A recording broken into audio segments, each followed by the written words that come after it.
Hey, good evening. Come on in, get comfortable. If you have a blanket nearby, pull it a little closer because tonight we're going back, way, way back, to a world that smelled like wood smoke and warm dough, where the most important person in any town was not the king, not the knight, not even the priest. It was the baker. And here is something that might genuinely surprise you in the Middle Ages if your town's baker disappeared overnight, just vanished. The entire community could begin to starve within days. Not weeks. Days. Think about that for a second. One person, one oven, one town full of hungry people who depended on him or her more than they depended on almost anyone else alive. So tonight we're going to start at the very beginning of this story. Before the guilds, before the laws, before the punishments, before any of that, we need to understand why bread became the beating heart of medieval civilization in the first place. And trust me, by the time we reach the end of tonight's journey, you will never look at a simple loaf of bread the same way again. Now, before we dive in, if you are enjoying this kind of storytelling, this slow, quiet dive into the hidden corners of history, it would genuinely mean the world to me if you hit that subscribe button and leave a like on this video. Not because some algorithm told me to ask, but because when you do, it tells me that these stories are worth staying up a little later to write. And hey, I am curious, where are you watching this right now? Are you tucked into bed lights already off? Sitting on your couch with a cup of something warm? Drop it in the comments, I read every single one, and I love knowing where in the world these stories are travelling. Alright, soft light, slow breath. Let us begin. Here is a fact that sounds almost too simple to be interesting until you really sit with it. For roughly 800 years, from about the year 500 to the year 1300, the average person living in Western Europe ate bread at every single meal. Not sometimes, not mostly. Every meal. Breakfast was bread. Lunch was bread, maybe with a little hard cheese if you were lucky. Dinner was bread soaked in broth or laid flat beneath a piece of boiled meat. Historians who have studied medieval dietary records, particularly the work of scholars like Christopher Dyer, whose research on English peasant diets across the 13th and 14th centuries, his foundational estimate that bread and grain-based foods made up somewhere between 60 and 80% of the total calories consumed by ordinary people during this period. 60 to 80%. That is not a diet. That is almost the entire story of staying alive. And this was not just a poor person's reality, though it was certainly most intense for the poor. Even in the households of minor nobles, even in the kitchens of monasteries and merchant families, bread was present at every table every day, in quantities we would find almost incomprehensible today. So when we talk about the medieval baker, we're not talking about someone who ran a charming little shop with croissants in the window. We're talking about someone who held a community's survival in their hands, every single morning. Now, to understand why this happened, why bread specifically became so central, you have to go back even further than the Middle Ages. You have to go back to the land itself. Medieval Europe was an agricultural civilization, which sounds obvious, until you truly picture what that means. Picture a landscape with almost no roads worth calling roads. Picture a village of perhaps 200 people surrounded by fields that they have cleared from forest over generations. Picture a world where transporting food more than 20 or 30 miles was genuinely difficult, expensive and risky. In that world you ate what grew near you, and what grew near most of Europe more reliably than almost anything else was grain. Wheat in the fertile lowlands of England and France. Rye across the colder, harder soils of Germany and Scandinavia. Oats in Scotland and Ireland, where the climate was too wet and cold for wheat to thrive. Barley almost everywhere, stubborn and dependable, willing to grow in soil that would defeat other crops entirely. These grains shared one extraordinary quality that made them the foundation of civilization. They could be stored, not for days, not for weeks, for months. sometimes for a year or more if kept dry and away from rats. This was almost magical in a world without refrigeration, without canning, without any of the preservation technologies we take completely for granted. Meat spoiled, fish spoiled, vegetables wilted and rotted. But a sack of dry grain sealed and stored could carry a family through a long winter, could feed soldiers on a campaign, could be saved from a good harvest, year against the lean years that every farmer knew were coming eventually. Grain was in the most literal sense preserved time, preserved survival. But here is where our baker finally enters the story. Because grain raw and unprocessed is almost useless to the human body. You cannot simply eat a handful of raw wheat kernels and call it a meal. The human digestive system cannot break down raw grain efficiently. The calories are locked inside, mostly inaccessible. Grain had to be transformed. First, it had to be milled ground between heavy millstones into flour. This was itself a whole separate story involving millers' mills and water power that we'll return to in a later part of this series. But once you had flour, once you had that pale fine powder in your hands, you were only halfway to food. You had to bake it. And baking in the Middle Ages was not something you could just do in your kitchen on a Tuesday evening, because most people did not have ovens. Let me repeat that because it tends to surprise people. Most ordinary households in medieval Europe, the majority of families living in towns and villages did not own or operate a personal baking oven. The reason was almost heartbreakingly practical. A proper bread oven required a massive, carefully built structure of stone and clay large enough to hold heat for hours.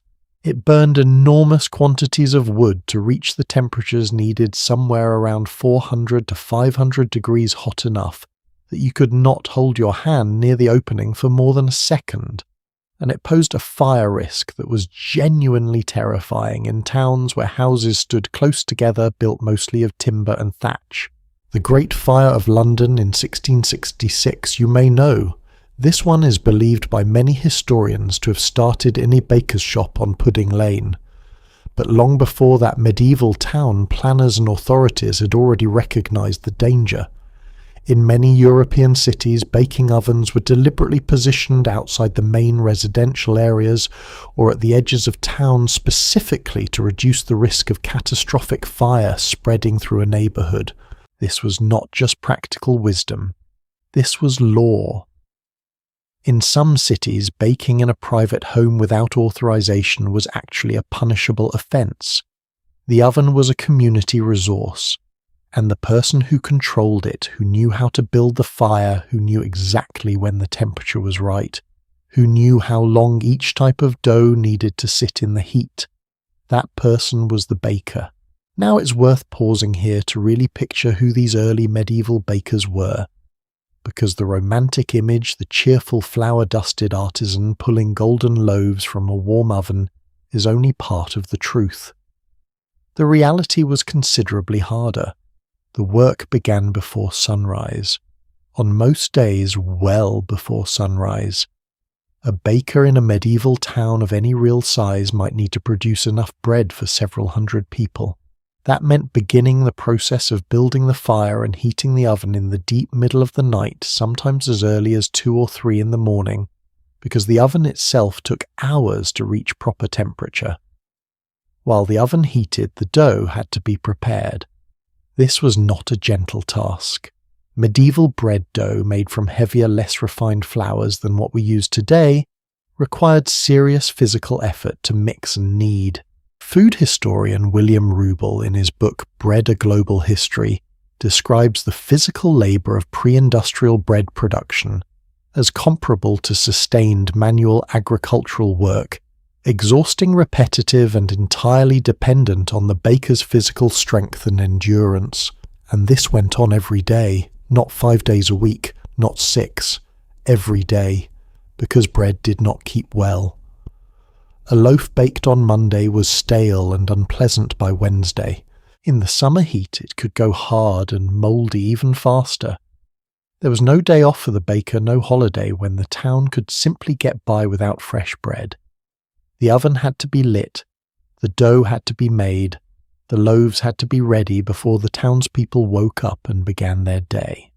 This rhythm, this relentless daily life-sustaining rhythm, was the backbone of every medieval community. And here is something that I find genuinely moving the more I think about it. The baker almost certainly knew everyone in town by name, not in the abstract way that a mayor might claim to know their constituents, in the real intimate daily way that comes from being the person who feeds someone's family. The baker knew which households had children and how many. The baker knew which families were struggling during a difficult season because the size of their bread order changed. The baker knew who had just had a baby, who had just buried someone who had just come through a hard winter, because all of these things showed up eventually in how much bread a family needed. There is a beautiful concept in medieval social history that scholars sometimes call the moral economy of the bread supply, the idea well documented by historians, including the English historian Edward Thompson, in his writing on pre-industrial food culture, that bread was not merely a commodity, it was a social contract, a promise. A baker who failed to provide good bread, or who cheated on the weight, or who let their prices rise beyond what ordinary people could afford, that baker was not just breaking a business agreement, they were breaking something far more fundamental. They were betraying the community. And communities, as we will see in later parts of this series, had very specific and sometimes quite dramatic ways of responding to that betrayal. But before we get to the punishments, and yes, they are extraordinary, we need to understand something about the different kinds of bread that a medieval baker produced. Because bread in the Middle Ages was not one thing. It was a whole universe of different foods, each carrying its own meaning, its own social weight, its own story. At the very top of the bread hierarchy sat the loaves made from fine white sifted wheat flour, the kind of bread we today would recognize most easily as something elegant and desirable. This bread was called Westel bread in England, from a French word meaning fine. It was light, it was pale, it rose reasonably well with the natural yeasts that an experienced baker learned to cultivate and maintain, and it tasted genuinely good by any standard. And it was expensive, not just a little expensive. For a peasant family, white Westel bread was a luxury comparable to, say, a fine restaurant meal today. Something you might taste at a festival, or receive as a gift or dream about, but not something you ate every day. Below Westel bread came a whole range of intermediate breads, slightly darker, slightly coarser, made with flour that had been less carefully sifted, and therefore retained more of the grain's outer bran layers. These went by wonderful names: cheat bread, which sounds like something you eat when you're cutting corners, but was actually a respected everyday bread; maslin bread, made from a mixture of wheat and rye; and brown bread, darker and denser, which was the daily staple for most working people. And then at the bottom of the hierarchy came the breads that history sometimes glosses over, because they are uncomfortable to discuss: horse bread. The name tells you almost everything you need to know about its social standing. Horse bread was made from whatever grain was available: oats, beans, peas, the lowest quality rye, coarsely ground, minimally processed and baked into dense, heavy loaves that were technically edible and not much more.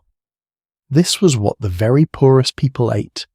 This was what you ate when the harvest had been bad, when your money was gone, when the choice was horse bread or nothing. And in a bad year, in the kind of year that medieval communities feared above almost everything, horse bread was what stood between a family and starvation. There is something worth sitting with here before we move forward. We live in a world where food is, for most people watching this video, almost incomprehensibly abundant. You can drive to a store at 11 o'clock at night and buy a dozen different types of bread baked that morning in a variety of flours from countries you will never visit. That reality is so normal to us that we've essentially stopped noticing it. But for a family in a medieval English village, the question of what bread they would eat this week, white or brown, wheat or rye, full loaves or scraps, was not a preference. It was a statement of their entire economic and social position. It was the answer to the question, are we surviving or are we struggling? The baker knew the answer. The baker saw it every single morning in what people came to buy. Now, one more piece of this foundation before we move forward. Because there is a moment in the history of medieval baking that I think is genuinely underappreciated, a moment when bread stopped being just food and became something closer to architecture. I am talking about the trencher. If you have ever seen a medieval feast depicted in a film or illustration, you may have noticed that the food is sometimes served directly on what appears to be a thick, flat piece of dark bread rather than on a plate. That is not artistic license. That was real, and it was practical, and it was actually rather ingenious. The trencher was a thick slice of stale bread, usually 2 or 3 days old, which made it firm enough to hold its shape, used as a disposable plate for the rest of the meal. Meat, stews, sauces would all be poured or placed onto the trencher. You ate around it through the meal, and by the end the bread had absorbed all the juices and flavours of everything that had been placed on it. At that point, wealthy diners often simply passed their used trenchers down the table to servants, or threw them to dogs, or donated them to the poor, who gathered outside great houses for exactly this purpose. The trencher was bread as infrastructure, bread as technology, and the baker who produced trencher bread, who understood that this particular loaf needed to be dense enough to function as a plate, stiff enough not to collapse under the weight of a serving of meat, and yet not so hard as to be inedible when it came time to eat it. That baker was not just feeding people. That baker was engineering a system. So here is where we are as tonight's first chapter comes to a close. We have established something important. Bread was not simply the most common food in medieval Europe.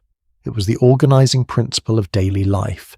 It was the technology that made grain edible and digestible. It was the social mirror that reflected every person's place in the world. It was the promise that a community made to itself every morning that someone had been awake before dawn, that the oven had been lit, that the loaves were ready, that today at least there would be enough. And at the centre of all of that every single day, flour-covered hands and fire-reddened face, stood the baker. We have met this person today only in outline. We know their importance. We know what they produced and why it mattered so much. But we've not yet followed them through a single day. We have not stood beside them in that dark bakehouse at 3 a.m, watching them coax a fire to life in an oven the size of a small room. We have not seen the extraordinary physical world they move through, the heat, the weight, the rhythm, the constant pressure of a whole town's hunger, pressing quietly against the walls of one small building. That is where we're going next. The morning is still hours away, the fire is not yet lit, and someone is about to wake up. Picture this: the whole town is asleep. Not the light, restless sleep of someone with a noisy neighbour or a bright street lamp outside their window. Real sleep, the heavy total darkness of a world before electricity, where night meant night, and most people were unconscious by 8 or 9 in the evening because there was genuinely nothing else to do. The streets are empty, the market is quiet, even the dogs have settled down, and then somewhere in a low stone building near the centre of town a figure gets up. Not reluctantly, not with the groggy confusion of someone whose alarm went off too early. This person gets up because they have been doing this every single day for years, and their body has simply learned. It is somewhere around 2 or 3 in the morning, and the baker's workday has just begun. Now I want to spend some real time with this moment because I think it is one of the most quietly remarkable aspects of medieval life that almost never gets discussed. We talk a lot about the drama of the Middle Ages, the battles, the plagues, the politics, the religious upheaval. But this quiet, dark, cold morning, this person rising before the world has stirred. This happened every day, for hundreds of years, in every town of any real size across Western Europe, And the first thing a medieval baker did when they woke up before they touched flour, before they mixed a single bowl of dough, was deal with fire. Because without fire, nothing else was possible. The oven had to be fed. The medieval bread oven was in its way a masterpiece of simple engineering. Most were built from stone brick or clay, sometimes all three combined in a dome or barrel shape that was specifically designed to hold heat and distribute it evenly.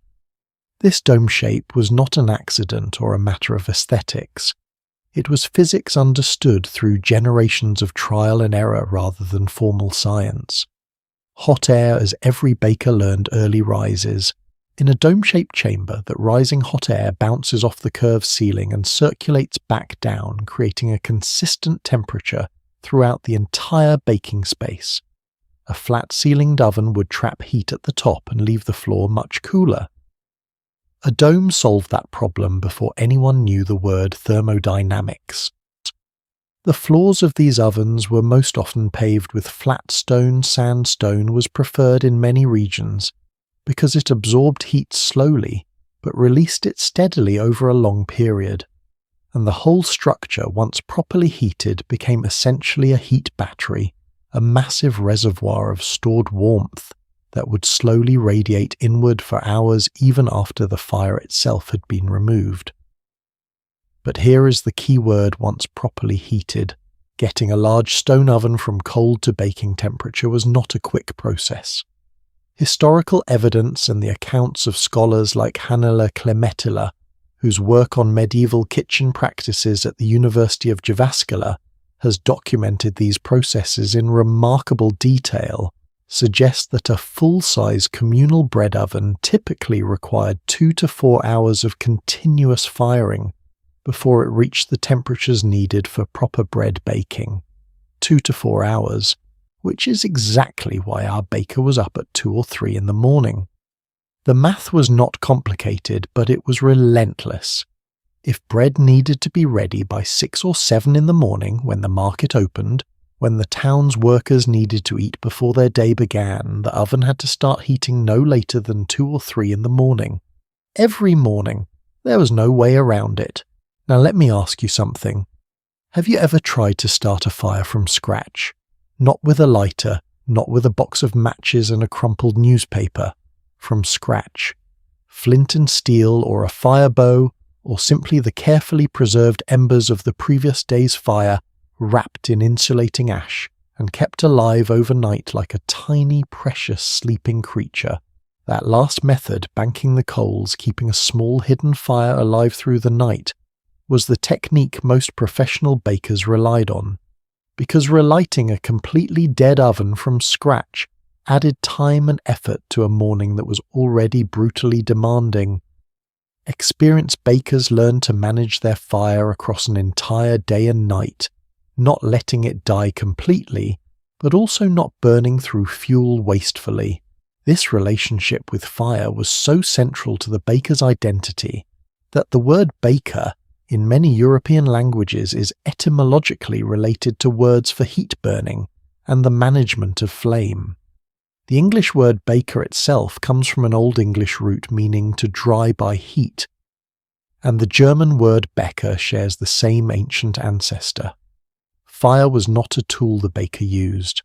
Fire was the baker's partner, a difficult, unpredictable, potentially catastrophic partner, but a partner nonetheless. Once the oven was heating, and this process would take the better part of the early morning hours, the baker turned to the dough. And this is where the physical reality of medieval bread production becomes genuinely astonishing to think about by modern standards. The most common leavening agent used in medieval bread, particularly from the 11th and 12th centuries onward in professional bakeries, was a sourdough starter, a living culture of wild yeast and beneficial bacteria maintained by the baker from day to day, fed with small amounts of fresh flour and water, kept alive and active through constant management. This is incidentally exactly the same thing that countless people discovered during the great pandemic baking craze of 2020, when sourdough starters became a minor cultural phenomenon. The medieval baker was ahead of that trend by about 800 years. But here is what those pandemic sourdough experiments did not fully capture the sheer scale. A professional baker in a medieval town of 2,000 people might need to produce somewhere between 200 and 400 individual loaves in a single day. Think about what that means. 200 loaves, each one requiring a portion of flour, a measured amount of water, a scoop of starter culture, time to mix, time to rest, time to shape, time to rise, and then the correct placement in the oven at the correct moment. The flour itself was heavy medieval bread flour, less refined than modern all-purpose flour, and made from grains that still carried significant bran and germ content, was dense and absorbing. Kneading it required sustained physical effort. Food historian Stephen Kaplan, who has written extensively on the history of French bread production, including his monumental study Provisioning Paris, describes the physical labour of pre-industrial bread kneading as one of the most demanding repetitive manual tasks in the artisan trades, comparable in terms of muscular effort to sustained forge work or intensive farm labour. Bakers developed characteristic physical traits from this work. Contemporary accounts and the later records of guild physicians describe medieval bakers as typically having unusually developed shoulders and forearms, often with chronic injuries to the wrists and lower back from the constant pressure of kneading. This was a profession that marked the body. Let me pause here and just sit with something that I find genuinely moving. We're talking about a person who woke up before 3 a.m, lit a fire in a stone oven the size of a small room, and then spent the next several hours in physically punishing labour, mixing, kneading, shaping, all in a space that was growing progressively hotter as the fire built toward baking temperature. By the time the first loaves went into the oven, the bakehouse was almost certainly extremely warm. In summer it would have been suffocating.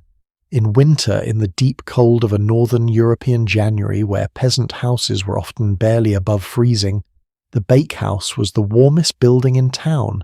And this detail, so small and so human, actually shows up in medieval records. There are accounts from several English and French towns noting that the local bakehouse was used as a gathering place. In severe cold, a place where elderly people, children, and those without adequate heating in their own homes would come simply to be warm. The baker, technically speaking, was not obligated to accommodate these visitors, but the records suggest that most did. Because in a small community you knew everyone, and when an old woman who'd been coming to your shop every morning for 20 years showed up at your door in January shivering, carrying nothing to buy, you let her in. You found her a corner near the oven. You got on with your work. These moments of quiet, uncelebrated human decency are buried in the margins of historical records, and they almost never make it into the big narratives of medieval history. But they happened every winter in towns across Europe for hundreds of years. Now the moment that every baker both anticipated and dreaded, at least until they had done it several thousand times, was the question of whether the oven was ready. This might sound like a simple problem. It was not. A medieval baker had no thermometer, no temperature gauge, no digital readout of any kind. What they had was knowledge, the kind of deep embodied sensory knowledge that can only be built through years of direct experience. There were several methods recorded for testing oven temperature, and most of them involve putting some part of yourself very close to something extremely hot.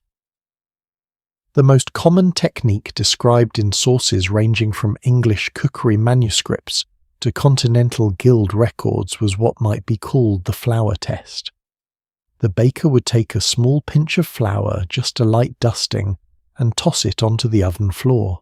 If the flour immediately blackened and smoked, the oven was still too hot.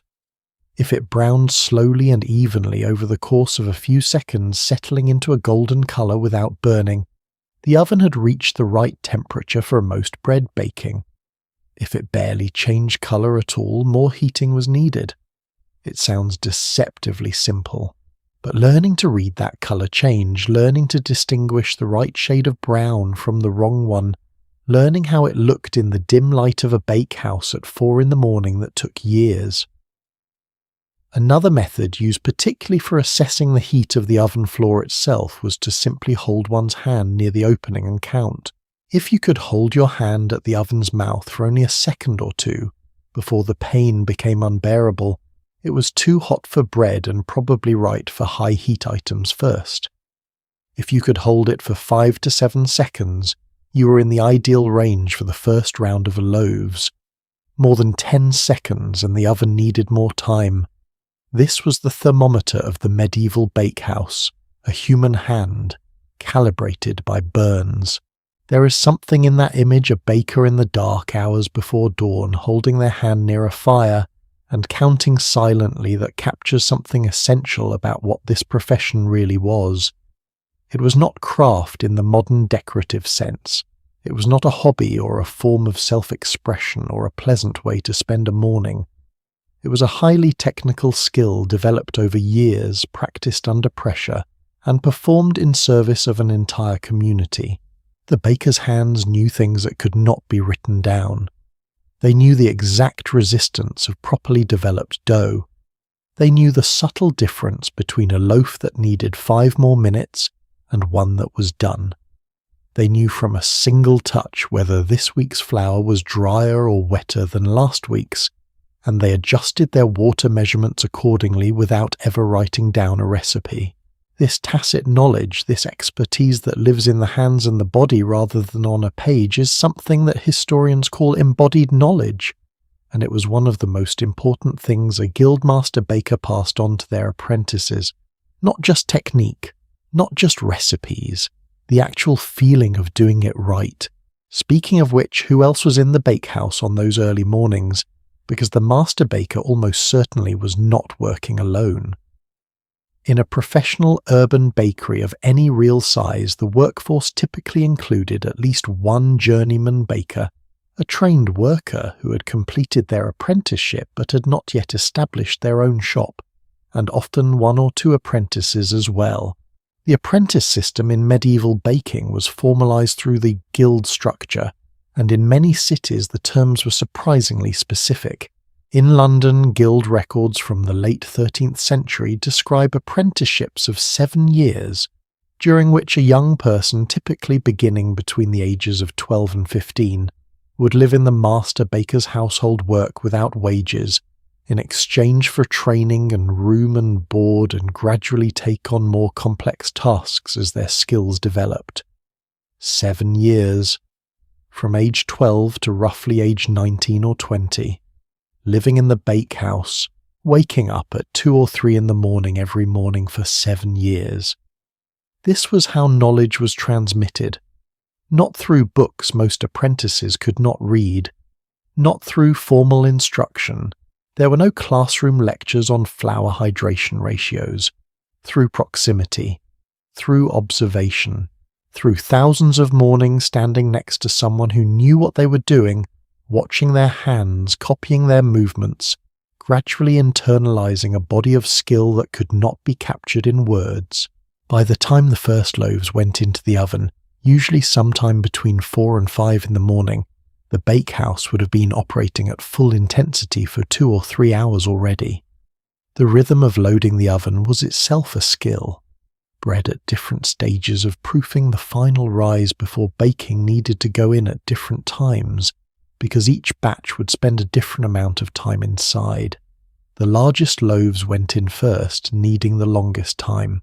Smaller rolls and thin flatbreads would follow in later batches as the oven's temperature naturally declined through the morning. A skilled baker essentially orchestrated a sequence of baking events across several hours, using a single oven's decreasing heat as a precision instrument. High-heat bread first, medium-heat bread second, items that needed slow, gentle heat. Certain enriched doughs with eggs or fat or dried biscuit breads meant for long storage went in last as the oven cooled, toward what the baker knew from experience was the right temperature, and the tool used to move everything in and out of this furnace was the peel, a long-handled flat wooden paddle, essentially a giant spatula, which allowed the baker to reach deep into the oven without putting their arms into the fire. These peels were typically 6 to 8 feet long, made from a single piece of hardwood, and they required their own particular skill to use a quick, confident sliding motion that deposited the loaf cleanly onto the oven floor without disturbing its shape, and an equally decisive twist and lift to retrieve it when baking was complete. Drop a loaf, disturb its rise, burn it against the oven wall. These were the small failures of a bad morning that a baker could never quite hide from their customers. The loaves told the story. Somewhere between 6 and 7 in the morning, as the sky began to lighten and the town began to stir, the first customers would arrive.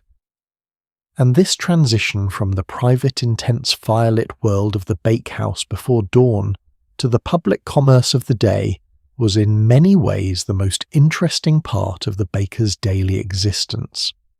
Because at this point, the baker was not just a craftsperson. They were a merchant, a neighbour, a community member who happened to know from the contents of their morning orders more about the economic state of their town than almost anyone else. The wealthy household sent their servant with a specific order for wastel bread, the fine white loaves, and paid without hesitation. The middle-class family came themselves, buying the slightly darker household loaves that made up the bulk of everyday bread, counting their coins carefully. And sometimes, on the bad weeks in the lean seasons when work was scarce or the harvest had been poor, someone would come to the baker's door and ask very quietly whether there were any day-old loaves available, or whether the baker might consider a small amount on credit. These requests were common enough that they were actually addressed in some guild regulations, which specified the obligations or lack thereof that bakers had to extend credit to their customers. The official position of most guilds was that bakers were running a business, not a charity, and were not required to sell on credit or below price. The unofficial reality was somewhat more human. As the morning progressed, the baker might also be providing a service that is almost entirely forgotten today. Many town families, even those who did not own ovens, would prepare their own dough at home, mixing it in the evening, letting it rise overnight, and then bring it to the baker first thing in the morning to be baked. For a small fee, the baker would load their neighbour's dough alongside their own commercial production. This service was so common and so important that it is specifically mentioned in guild regulations from London, Paris, Bruges, and dozens of other medieval cities. The communal oven was not just a metaphor, it was a literal daily reality. Your loaf, shaped by your hands in your own kitchen, baked in your neighbour's fire, carried home still warm in the basket you'd brought from your doorstep. There is something about that image, the bread shaped at home but baked in a shared space, the private and the communal completely intertwined, that feels like a window into something fundamental about medieval community life. You could not be entirely self-sufficient. You needed each other. The baker's oven was just one of the clearest and most daily reminders of that truth. By mid-morning, the baking was essentially complete. The oven was cooling. The loaves had been sold or set out for sale. The bakehouse floor needed sweeping, the equipment cleaning, the starter culture tending. And then in a few hours, the whole cycle would begin again. More flour to assess, more dough to prepare, more wood to gather before evening. Because when the sun went down, it was almost time to sleep. And when the darkness was at its deepest, it would be time to wake up and start again.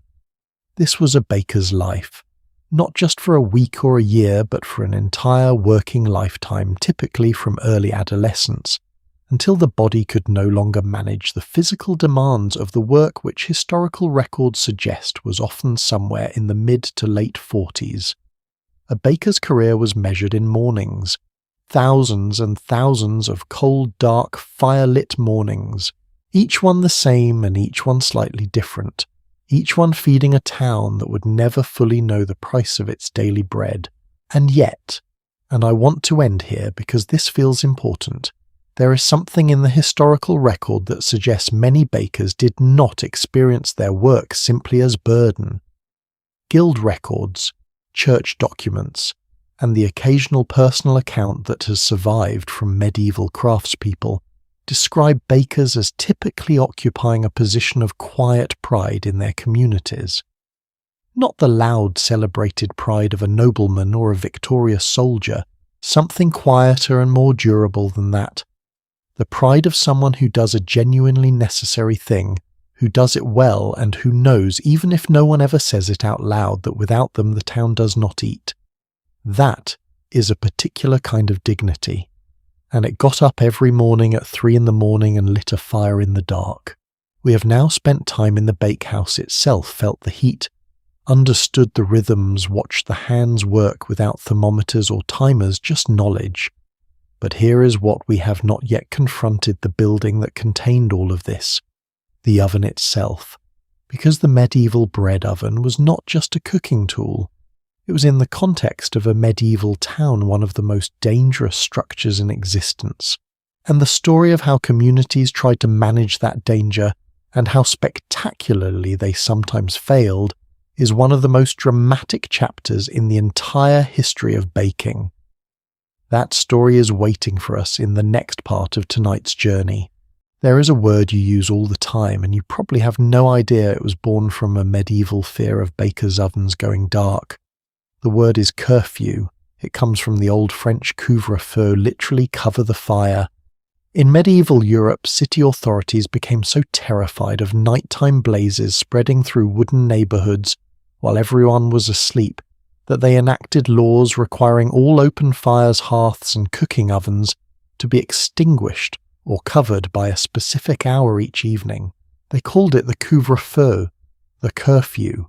A word we now use to mean be home by a certain time actually began as a desperate practical command from town officials who had watched far too many neighborhoods burn to the ground and traced the origin back again and again to one category of building, the bakehouse.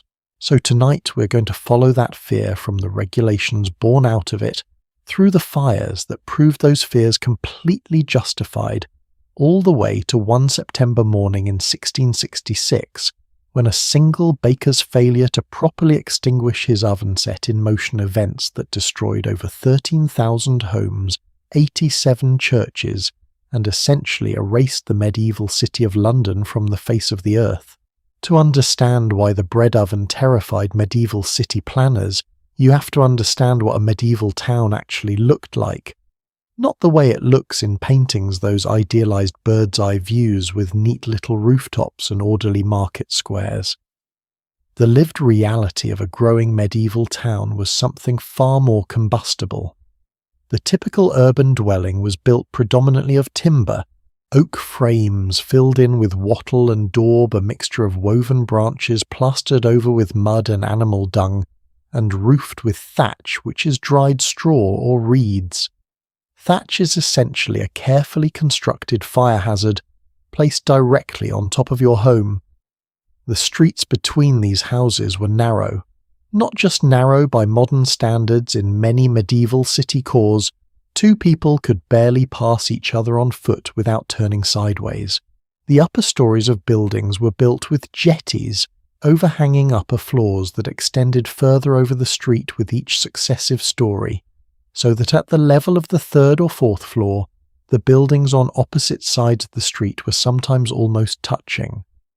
In a good summer, hot dry with the thatch baked to a perfect crispness, a burning ember carried on the wind from one rooftop could cross a street entirely and land on the thatch of the house directly opposite.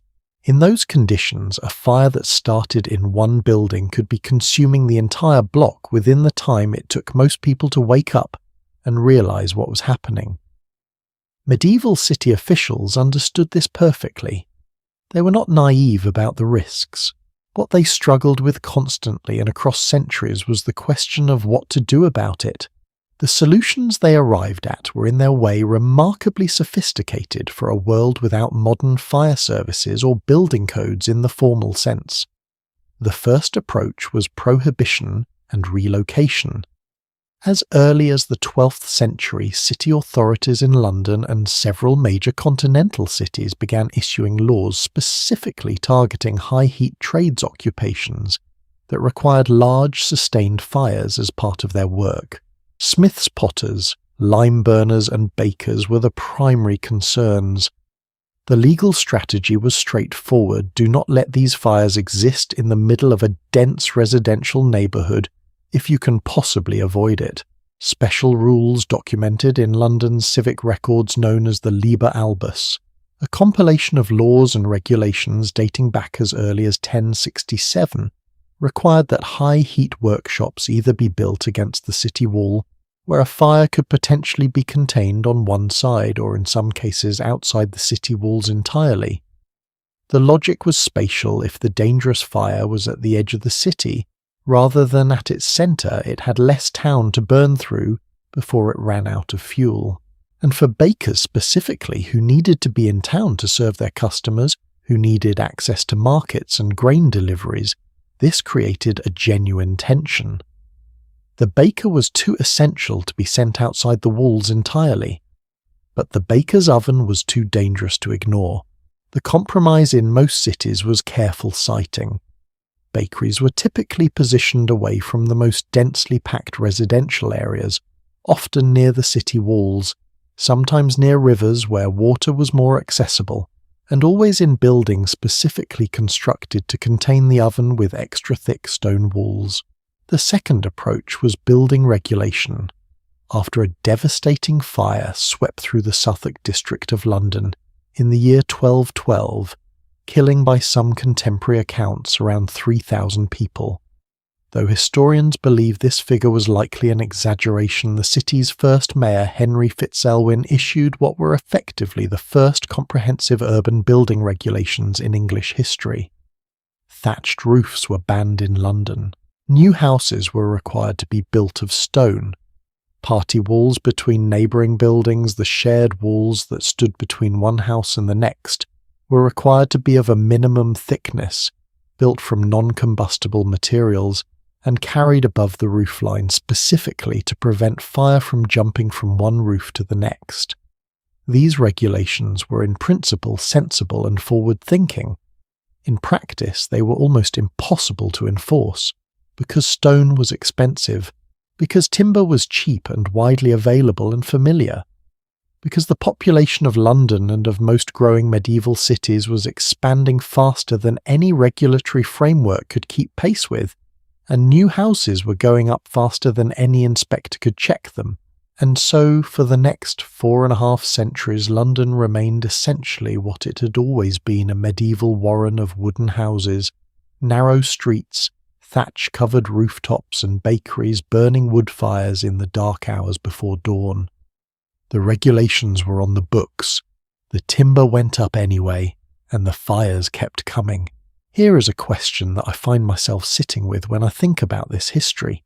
If you were a city official in 13th century London, and you genuinely knew because you had watched it happen, that wooden buildings burned, and that bakeries were among the most dangerous sources of fire in the city, what would you actually do? You cannot ban baking. You cannot even meaningfully restrict it because bread is too essential to daily survival. You can write regulations and you do. You can impose fines and you do. You can require stone construction and you do. But at the end of the day, the baker wakes up at 2 a.m, lights an enormous fire in a stone and wood building, and keeps it burning for the better part of 6 hours every single day in a city full of wooden houses, narrow streets and dry thatch roofs. The fire hazard is not an accident of careless policy. It is baked, if you will forgive the expression, into the fundamental logic of urban life. You need bread. Bread requires fire. Fire requires constant vigilance, and sometimes in a moment of exhaustion or distraction, or simply bad luck, the vigilance slips. Now, the curfew law itself, the couvre-feu, is one of the most pragmatic responses to this problem in all of medieval history, and it deserves a moment of attention. William the Conqueror, who became King of England following the Norman conquest in 1066, is traditionally credited with imposing England's first formal curfew law, requiring that fires be covered or extinguished by a specific hour each evening. The word itself entered the English language through the Norman French that the conquerors brought with them, and it is worth pausing on that because it means that one of the most common words in the modern English language, a word used by parents, police officers and government officials across the entire English-speaking world, was originally invented as a direct response to the fire risk posed by bakers' smiths and other craftspeople who worked with large fires in wooden cities. Language carries history in its roots, and sometimes that history is unexpectedly specific. Let us jump forward now several centuries forward to a night that demonstrates with catastrophic clarity exactly what medieval city planners had been afraid of all along. The date is the evening of Saturday, the 1st of September 1666. The city is London. The man is Thomas Fariner. Thomas Fariner was not a minor bakery operator. He was by 1666 the king's baker, a supplier of ship's biscuit and bread to the Royal Navy, a man who had built a successful established business in the heart of the city. His bakery stood on a small street called Pudding Lane, a name that charmingly had nothing to do with dessert. Pudding Lane was named because the butchers of Eastcheap Market used it to transport the pudding, the offal, the guts, the waste matter of slaughtered animals down to the river for disposal, so the street that would change the face of London forever was named after animal intestines. The Middle Ages had a certain directness about them. Thomas Fariner would later insist in testimony, given after the disaster that followed, that he had checked his ovens personally that evening before going to bed. He claimed that no fire had been left burning. A letter in the British Library written by a Member of Parliament named Edward Harley in October 1666 records the details that Fariner's daughter had been in the bakehouse as late as midnight, that his journeyman worker was later woken by choking smoke somewhere between 1 and 2 in the morning. By that point the fire had already taken hold in the bakehouse below. The family managed to escape through an upstairs window. Their maidservant, too frightened to climb down, remained behind. She died in the flames, the first victim of the Great Fire of London. From Fariner's bakery in Pudding Lane, the fire moved with the wind at its back. An easterly wind, strong and steady, pushed the blaze westward through the city. It crossed the narrow streets not as a creeping ground fire, but as a storm of burning embers leaping from rooftop to rooftop, landing on thatch, on stored hay, on the pitch-coated walls of poorer buildings. Within hours it had reached Thames Street, where riverside warehouses were packed with tallow for candles, lamp oil barrels of spirits and coal. These stores did not merely catch fire, they exploded. Eyewitness accounts describe the sky over London in the early morning hours as being lit as bright as midday. Samuel Pepys, the great English diarist who lived through the fire, wrote of watching from across the river as the city burned, recording in his famous diary the sight of the whole skyline as a single continuous wall of flame. The fire burned for 4 days. 4 days. By the time it was finally brought under control largely through the drastic measure of demolishing buildings ahead of the fire's path to create gaps, it could not jump. The damage was almost incomprehensible. 13,200 houses destroyed, 87 parish churches gone, the Royal Exchange, the Guildhall, St. Paul's Cathedral, all reduced to rubble. Approximately 130,000 people made homeless overnight in a city of around 350,000, and the estimated cost of rebuilding £10 million sterling, at a time when London's entire annual income was roughly £12,000. Now here is something that is sometimes lost in the drama of those numbers. Thomas Fariner himself survived. He continued to work as a baker after the fire. He defended himself publicly and persistently against the accusation that his negligence had caused the disaster. and in a detail that I find both fascinating and deeply human, the City of London waited 320 years to formally acknowledge what had happened.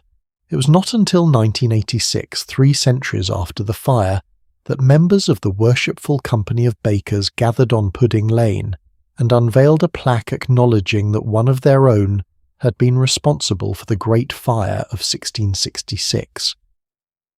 The plaque is still there today, a small square of metal on the wall of a building called Farriner's House, placed by the Bakers' Guild to mark the spot where one autumn night, one baker's unextinguished oven changed an entire city. 320 years to say that was us. We are sorry. I think there is something deeply recognisably human in that 320-year delay. The story did not end in ash, though. After the fire, Parliament enacted the London Building Act of 1667. It was in many ways the legislation that medieval city planners had been trying to write for 500 years. All new construction in the city was required to use brick or stone rather than timber. Streets were widened specifically to act as fire breaks. The number of stories in different types of buildings was carefully specified, along with the required thickness of walls. Party walls between buildings were mandated in detail, and for the first time there was a real mechanism to enforce these rules. Surveyors appointed with authority to inspect new buildings and require compliance. The fire that had started in a baker's oven built an entirely new city, not despite the disaster but because of it. The catastrophe unlocked something that 5 centuries of careful regulation had been unable to achieve the political will to actually change how a city was built. Christopher Wren, who redesigned much of London after the fire, including the rebuilt St. Paul's Cathedral which still stands, is often credited as the man who shaped the new city. But in a different kind of accounting, the credit belongs somewhere else. To the fire that started in a building that had been feeding a city for years, to the oven that was never properly put out, to the long unbroken line of medieval bakers who worked with enormous fires in wooden cities and for centuries managed to keep the inevitable at bay. There is one more thing I want to leave you with as we close this part of the story. The rules about where bakers could build their ovens, the regulations about fire safety, the curfew laws that entered our language and stayed there, none of these were born from abstract bureaucratic thinking. They were born from grief, from the memory of standing in a street and watching everything you owned burn, from the experience repeated across hundreds of towns and hundreds of years of learning the hard way that fire does not negotiate, does not respect property lines, does not stop because you would like it to. Medieval city builders were not ignorant about fire risk. They were not lazy about fire prevention. They were working with the materials and tools they had against a problem that the most sophisticated regulatory systems of their age could not fully solve. And that problem had a name. It smelled like wood smoke. It started before dawn, and every morning it was absolutely necessary. We've now seen how the baker's oven shaped a city's architecture, its laws, and ultimately in one catastrophic September, the physical form of one of the world's great capitals. But here is something we've not yet examined at all: the world of bread itself. Because while we've talked about white bread and dark bread in passing, we've not truly confronted what the bread you ate in medieval Europe said about you, your wealth, your status, your place in the world, the ceiling above which your life was unlikely to rise. The loaves were different, and the differences mattered enormously.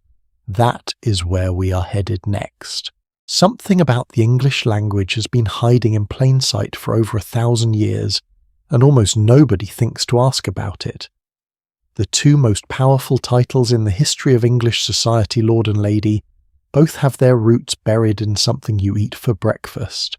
The word Lord comes from the Old English hlafwerd, loaf, ward, literally the guardian of the bread, and lady comes from hlefdaigi, loaf, kneader, the one who kneads the bread.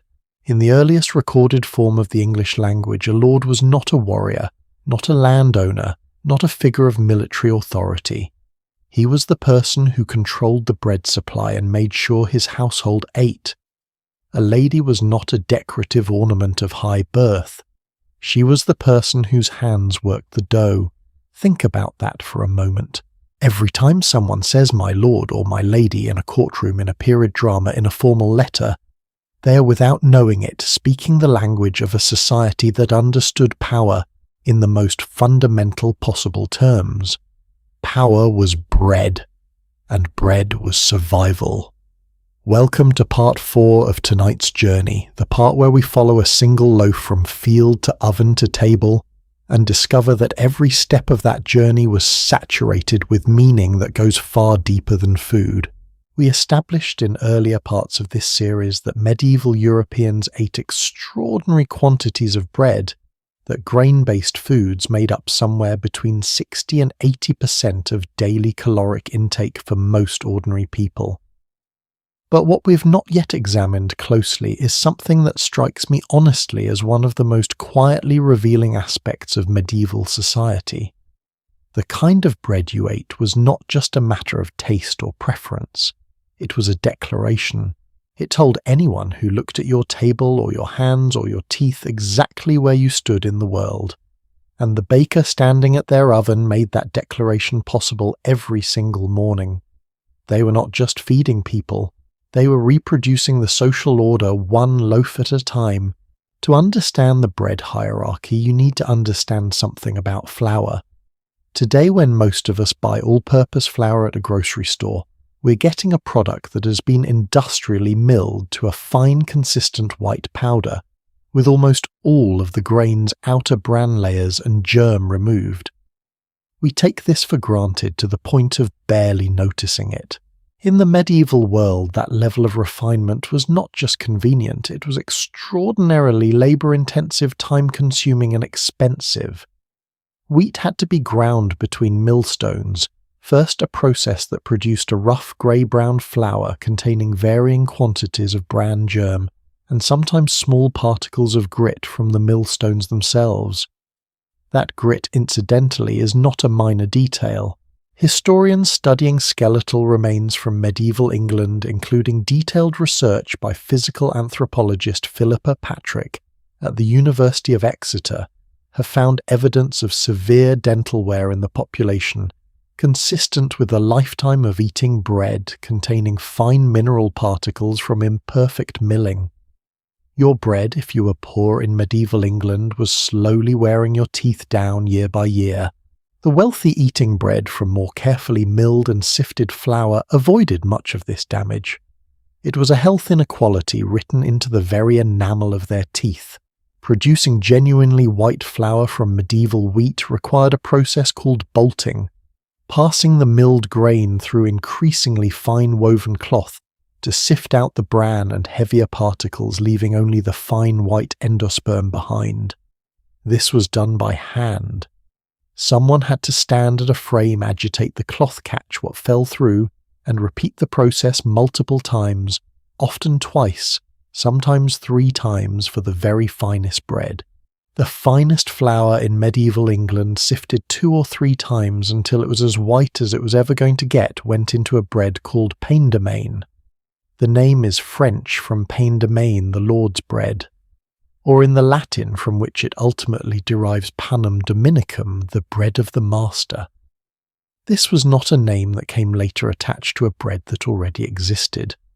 The name was baked into the thing from the start. This bread was the Lord's bread because only a lord could afford to eat it regularly.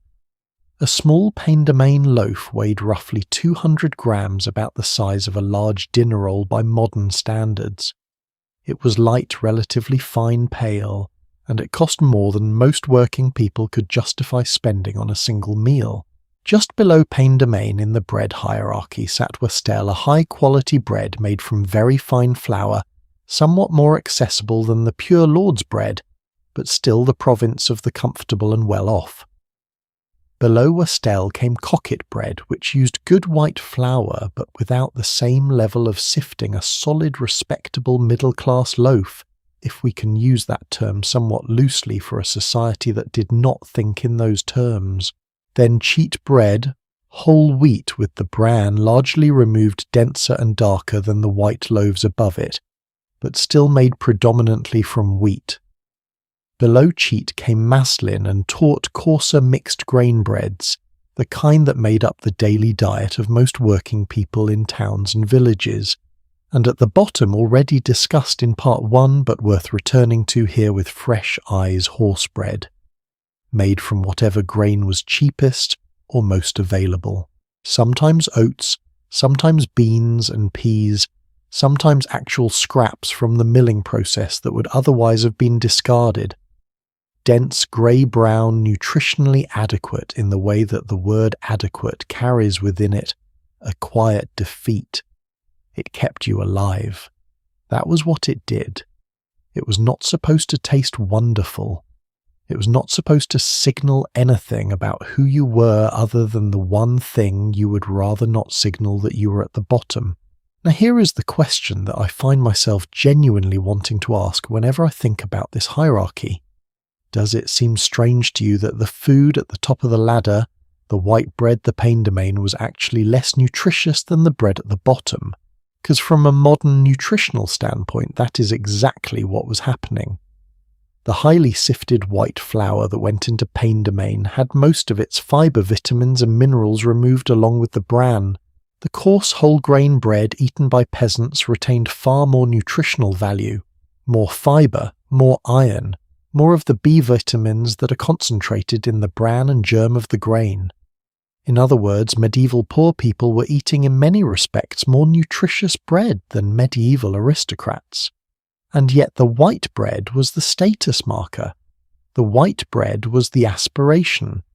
And this was not just cultural blindness or misguided snobbery. There was a logic to it if you followed the logic of medieval thinking. White bread meant that someone had taken extraordinary care with your food. It meant that your grain had been grown in the best soil, milled on the best stones, sifted by careful hands through fine cloth multiple times. The whiteness of the bread was evidence of labour invested in you specifically. It was a statement of your importance. The fact that this statement came at the cost of nutritional content was simply not something medieval people could measure or know. What they could see was the colour. What they could feel was the texture. What they could taste was the lightness. And those things communicated something real about the world they lived in, even if what they communicated was not what they thought. There is a passage in the 14th century allegorical poem Piers Plowman, written by William Langland somewhere around the 1370s, that I want to share with you because it captures something about this bread hierarchy with extraordinary precision. Langland describes beggars and the very poor as people who'd once been satisfied with the coarsest bread, the beans and bran loaves, the horse bread, but who in better times or better moods began to aspire to the finer loaves. He names specific bread types, the same names we have been discussing, cocket bread, Westell.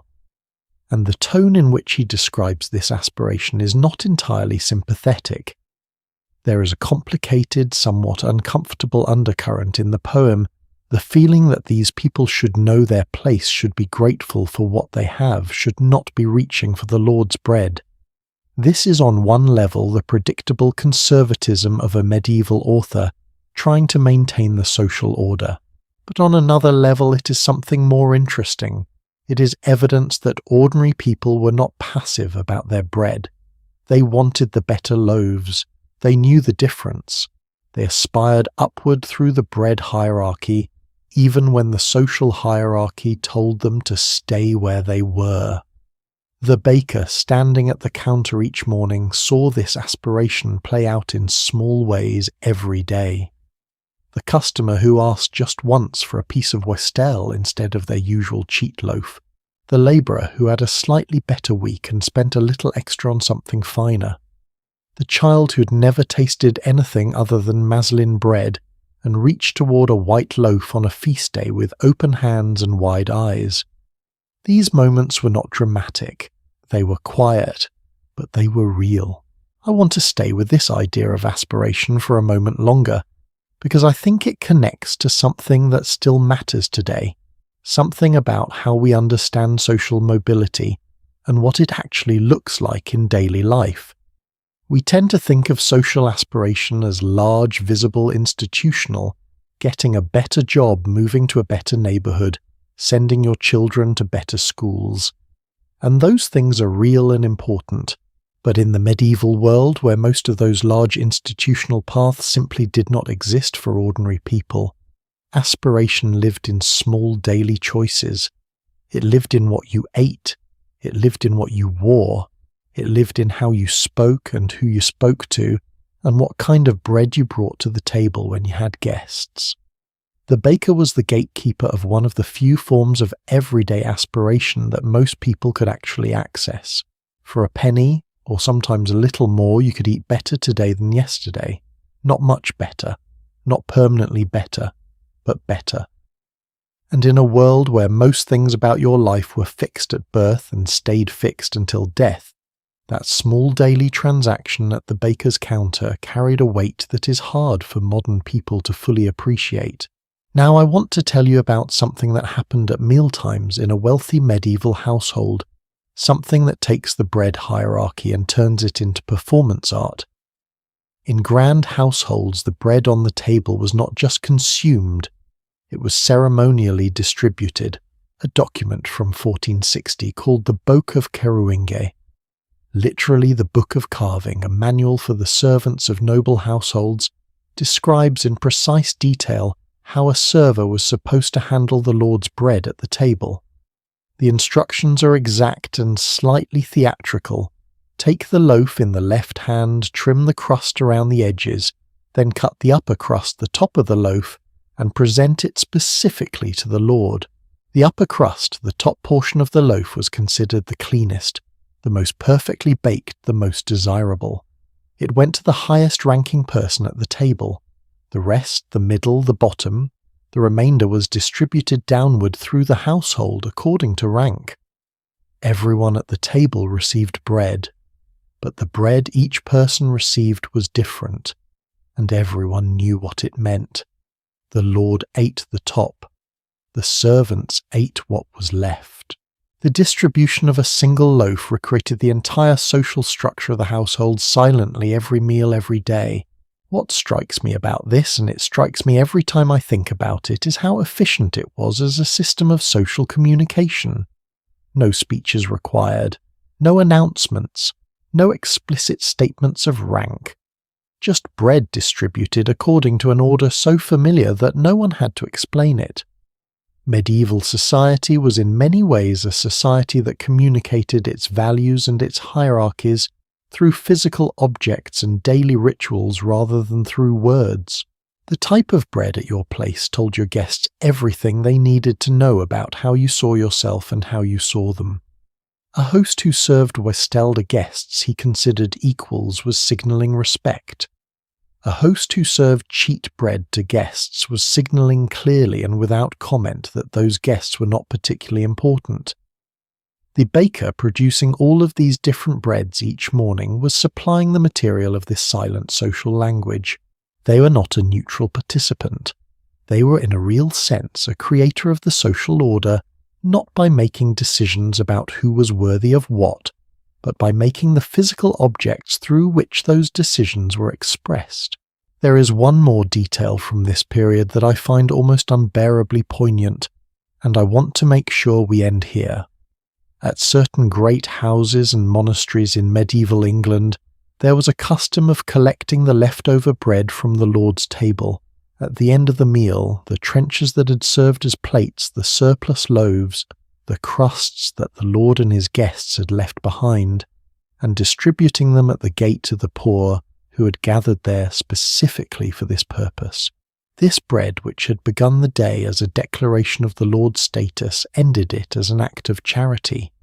It went from the Lord's table, where it proclaimed his importance, to the hands of people who had nothing, who received it gratefully and ate it. The same bread. The same loaves that the baker had made before dawn in the dark with burning hands and aching shoulders. travelling in the course of a single day from the top of the social order to the very bottom, and meaning something different at every stop along the way. We have now spent 4 parts of this journey inside the world of medieval bread, who made it, how they made it, what dangers it brought with it, and what it said about the people who ate it. But we've not yet confronted the full machinery that governed the baker's life from the outside, because behind all of this, behind the oven and the loaves and the silent language of crust and crumb, there was a system of rules so detailed, so intrusive and so enforced that it shaped every single decision a baker made.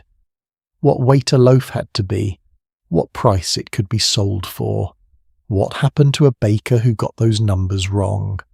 What happened was something quite specific and quite public. That system and what it felt like to live inside it is exactly where we are headed next. Here is a question I want you to sit with for just a moment before we go any further. Imagine that every single morning before you opened your shop, before your first customer arrived, the weight of every item you intended to sell had already been decided for you by someone who lived miles away, someone you had never met, whose name you might barely know, and that the price of each item had been fixed not by you, not by the market, not by negotiation between you and your customers, but by a government official tracking the wholesale price of grain in a market you had no direct access to. Imagine that if you got the numbers wrong, even accidentally, even by a small margin, you could lose your license, be publicly humiliated in front of your entire community, or be dragged through the streets tied to a wooden sled while your neighbours watched. And imagine that this system was not a temporary wartime emergency measure. It was the law for over 500 years. Welcome to Part 5. The Assize of Bread and Ale, its full Latin title was Assisa Panis et Servitiae, was formally enacted in England around the year 1266 during the reign of King Henry III. But calling it an enactment is somewhat misleading because the assize did not spring fully formed out of Henry's legislative imagination. It was in fact the formal codification of a practice that had been developing under royal pressure since at least the reign of Henry II in the mid-12th century, and probably earlier than that in local and manorial customs that predate surviving written records. What Henry III did in 1266 was take a patchwork of regional customs, earlier royal proclamations and local arrangements, and stamp them with the authority of the crown, making them uniform, making them enforceable, and making them the business of every town, village and hamlet in England. It was, historians note, the first law in British history to regulate the production and sale of food. Not the first food regulation in human history. The Romans and the Egyptians and the Mesopotamians had all tried to control bread prices and weights at various points, but the first in the specific tradition of English common law. And it is a tradition that lasted in various forms until the 19th century. The assize was finally repealed in England by the Statute Law Revision Act of 1863. That is nearly 600 years of continuous food price regulation anchored to a single item. So what precisely did the law say? The central mechanism of the assize was elegant in its logic, even if it was maddening in its practical execution. The price of bread was fixed. A loaf that sold for 1 farthing, that is 1/4 of a penny, would always sell for 1 farthing. A halfpenny loaf would always cost a halfpenny. A penny loaf would always cost a penny. These prices did not fluctuate. What fluctuated instead was the weight. When the price of wheat on the wholesale market was low, when it was a good harvest year, when grain was plentiful, a farthing's worth of bread would be larger and heavier. When the price of wheat rose, when harvest failed, when supply tightened, a farthing's worth of bread would be smaller, lighter, with less flour inside. The mathematics was worked out in detail and published as a sliding scale, at 12 pence for a quarter of wheat, a quarter being roughly 240 litres. The standard measurement of that era, the assize specified that a farthing loaf of the finest white bread should weigh around 6 pounds, 16 shillings in Tower weight, the same weight measurement used for silver coinage. For every additional 6 pence added to the price of a quarter of wheat, the weight of that farthing loaf fell accordingly. The whole thing was a sliding table updated as market prices changed. Every baker in England was expected to know these numbers. Every baker in England was expected to implement them accurately daily in their own bakehouse. Now let me pause here, because I think the full weight of what this meant in practice deserves a moment of attention. Medieval baking was not precise in the way that modern industrial baking is precise. You did not have calibrated thermostats on your oven. You did not have standardized bags of flour with consistent protein levels, accurately labeled weights, and a shelf life that stretched for months. You had a dome oven whose temperature you had estimated by feel and experience. You had flour that came from grain that had been grown in a specific field, milled on a specific set of stones stored in a specific barn, and which might vary in moisture content, bran content, and gluten quality from one batch to the next. You had yeast from a starter culture that behaved differently depending on the temperature of the room, the season of the year, and whether anyone in your household had been using it carelessly. You had hands and experience and instinct, and into this deeply variable, organic, unpredictable process, the assize inserted a demand for mathematical precision. Your loaf must weigh this specific number of ounces, not approximately, not within a reasonable range.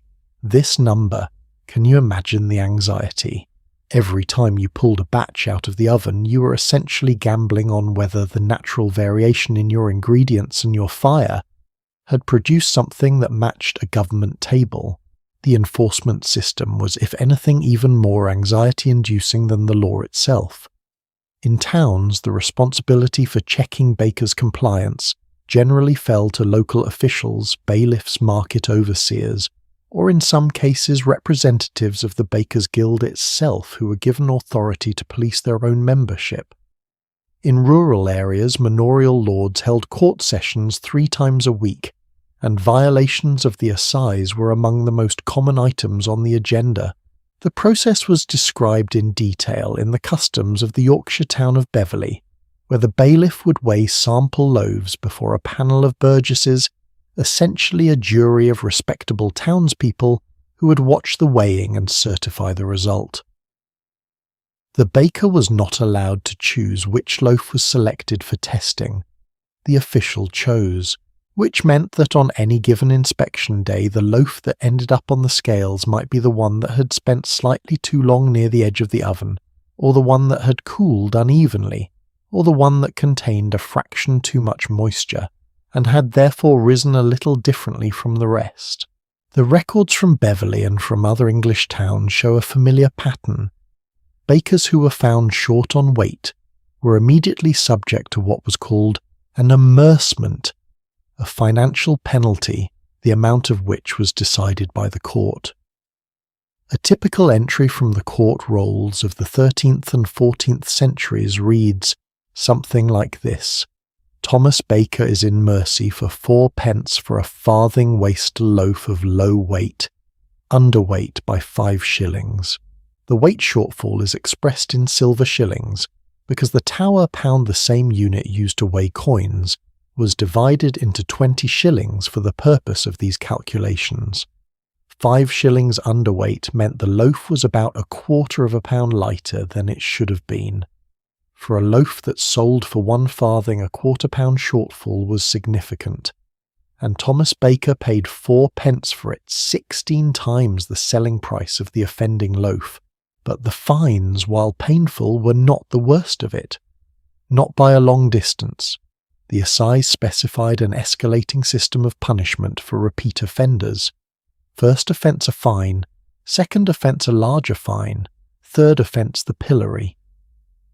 The pillory was a wooden framework erected in a public square or marketplace, with holes cut for the offender's head and hands. You stood there, or rather you were locked there for hours in full view of everyone you knew. Your neighbours walked past. Your customers walked past, children pointed, and in many documented cases the crowd threw things, rotten vegetables, mud, whatever came to hand. For a baker whose reputation, whose livelihood, and whose entire social position in a small community depended on being seen as trustworthy and honest, the pillory was not merely uncomfortable, it was potentially devastating. But even the pillory was not the most dramatic punishment available under the assize. For bakers in London who were found guilty of repeated or serious violations, there was the hurdle. A hurdle was essentially a flat wooden sled, the kind used to drag loads across rough ground. A baker sentenced to the hurdle would be strapped to it, and then pulled through the streets of London from one end of the city to the other. The Chronicle of London records the case of a baker named John Mundew in the year 1477, who was forced to publicly admit his guilt in the pillory after selling bread that was underweight. And the records cited by historians studying the early 14th century enforcement of the assize describe bakers being dragged through the streets with their offending loaves, the very evidence of their crime hung around their necks as they went, the crowd announcing their offence ahead of them. Your bread, your shame, carried in public around your own neck through your own streets. I want to be honest about something here because I think the history of the assize is more complicated than a simple story of a tyrannical government tormenting honest bakers. There is a real argument, and serious historians including James Davis in his 2004 study of the assize published in the Economic History Review have made it that the assize, whatever its faults, was genuinely designed to protect ordinary people. Remember who was eating bread. Everyone, but especially the poor. A family at the bottom of the medieval social order might spend more than half of everything they earned on bread alone. If a baker could quietly reduce the size of his loaves without reducing the price, if there was no enforcement mechanism, no official checking weights, no accountability, then the poor would pay the same penny and receive less and less food. In a world without food labelling, without standardised packaging, without any consumer protection mechanism whatsoever, the assize was the only tool available. It was rough. It was sometimes arbitrary. The enforcement records suggest it was not always applied consistently or fairly. But its fundamental purpose, ensuring that a farthing's worth of bread actually contained a farthing's worth of bread, was not malicious. It was trying in a very medieval way to solve a very real problem. And then, of course, there is the baker's dozen. You have heard of the baker's dozen. Almost certainly you have used the phrase without knowing where it came from. Here is where it came from. The core difficulty for any baker working under the assize was not dishonesty, it was uncertainty. As we have already discussed, the natural variation in medieval baking made it genuinely difficult to guarantee that every loaf in every batch hit the legally required weight. Bakers were not always cheating. Sometimes they were simply dealing with the inherent imprecision of the craft. But the assize did not distinguish between deliberate fraud and honest miscalculation. Underweight was underweight. The penalty was the same either way. So bakers developed a protective strategy. When selling bread to a middleman, a huckster or retailer who would then sell individual loaves to the public, a baker would add an extra loaf or two to each batch. The extra loaf was called in the language of the time the inbread, or sometimes the vantage loaf. It was not a gift, it was insurance. If the official weigher sampled the batch and found that a few loaves were slightly light, the presence of the extra loaf meant that the total weight of the batch still met the legal requirement. When selling a dozen loaves, adding one more, selling 13 as 12 became standard practice, a baker's dozen. That phrase first appears in surviving written English in 1599 in a work by John Cook, but the practice itself is considerably older, rooted directly in the assize and the fear of what happened to bakers who could not make their weights. Every time someone says a baker's dozen, they are without knowing it speaking the language of medieval anxiety. The language of a craftsman doing the math at 4 in the morning and deciding that one extra loaf was worth more than a public walk through his own streets tied to a wooden sled. Here is something that I find genuinely remarkable about the assize, and I want to end this part by drawing attention to it, because I think it says something important about the relationship between daily life and large-scale history. The assize of bread was enacted in 1266. It was still in force in modified form in the early 19th century. That means it was active law in medieval England, in Tudor England, in the England of Shakespeare, and the English Civil War and the Glorious Revolution, and the early Industrial Revolution. Kings came and went. Dynasties rose and collapsed. The Black Death killed somewhere between a third and half of England's population. The Reformation tore the country's religious identity apart. 3 separate civil conflicts reshaped the political order, and through all of it, through plague and Reformation and Revolution, and the entire slow transformation of England from a medieval feudal society to an early industrial one, the assize of bread kept ticking. An official kept showing up at the baker's counter. A loaf kept going on a scale. The numbers were checked. The same law, essentially, that Henry III had promulgated in the 13th century was still telling a London baker in 1820 how heavy his loaf had to be. 600 years! 600 years of the most ordinary, persistent, quietly important bureaucracy in the history of English food. It makes you wonder, doesn't it? How many other systems we live inside without noticing them? How many invisible structures shape the weight and price of the things we eat, the things we buy, the transactions we make every day? So familiar, so ordinary, that we've simply stopped seeing them.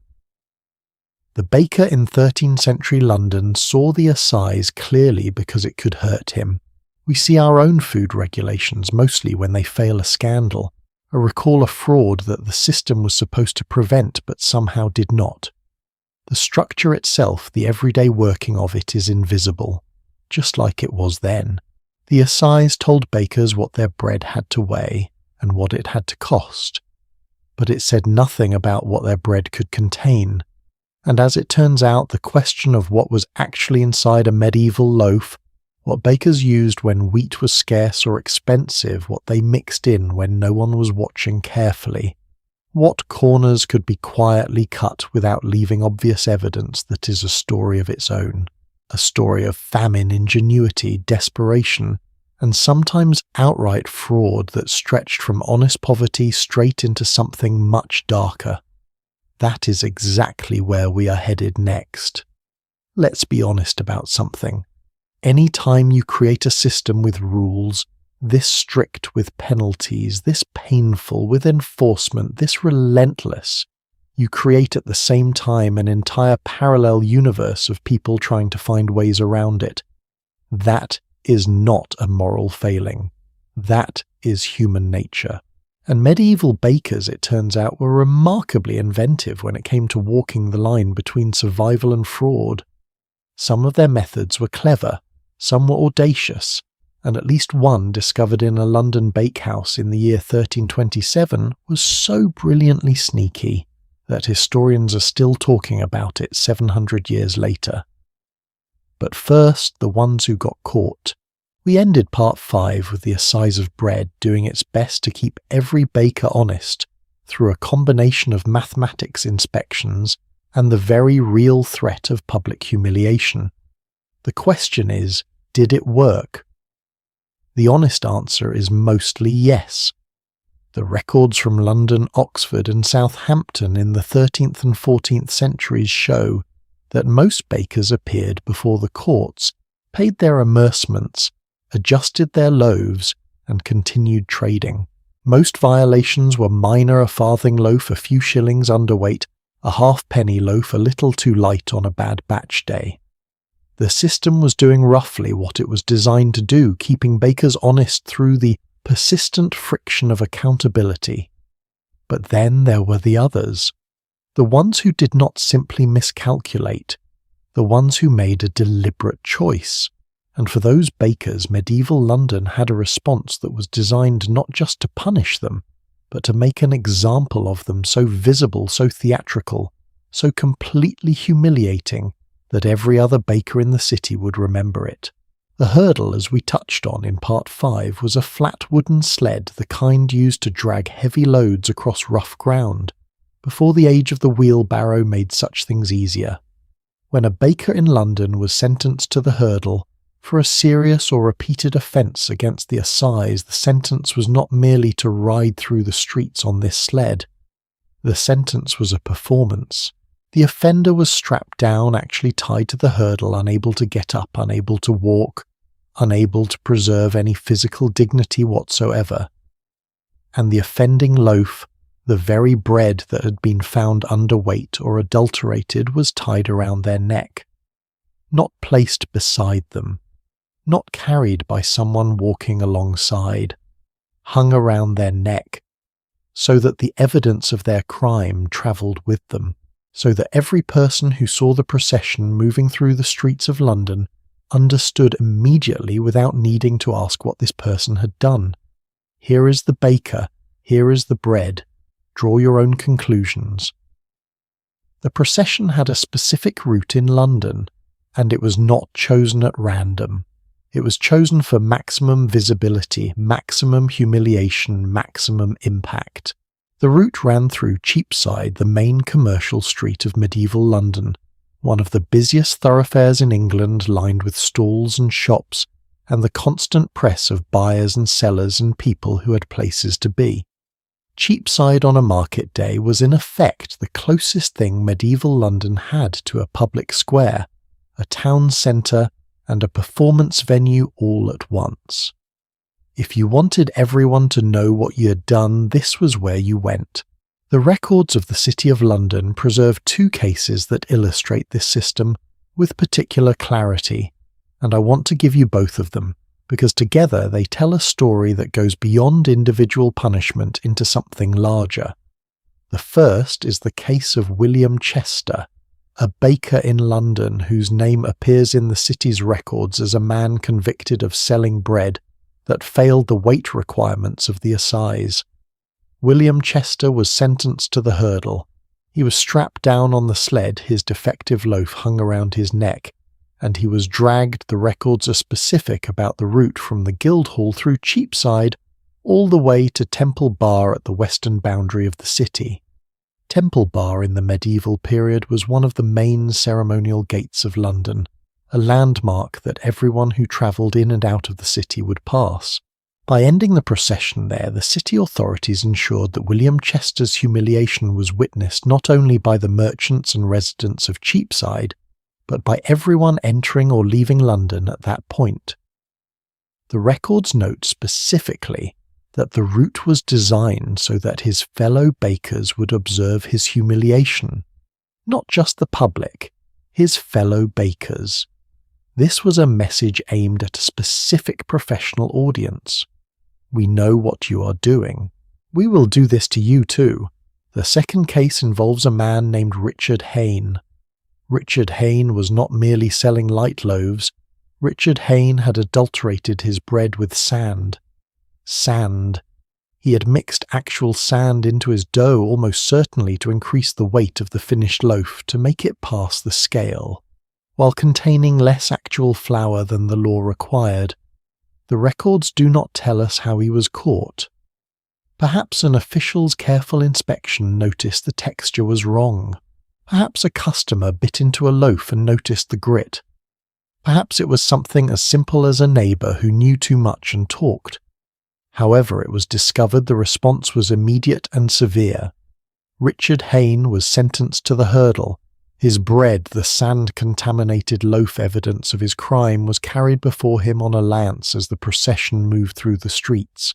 He was taken to Newgate, one of London's most notorious prisons, and the people walking alongside the procession called out his offence as they went, making sure that everyone who saw or heard knew precisely what had happened. Bread mixed with sand, sold to people who needed it to survive.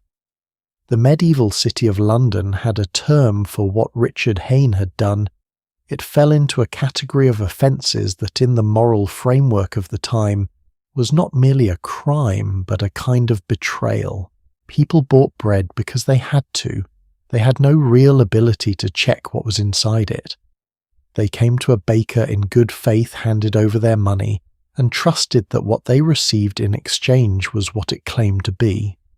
To violate that trust not through careless miscalculation, not through honest error, but through deliberate addition of something that could harm the person eating it, placed you outside the bounds of what the city was willing to tolerate quietly.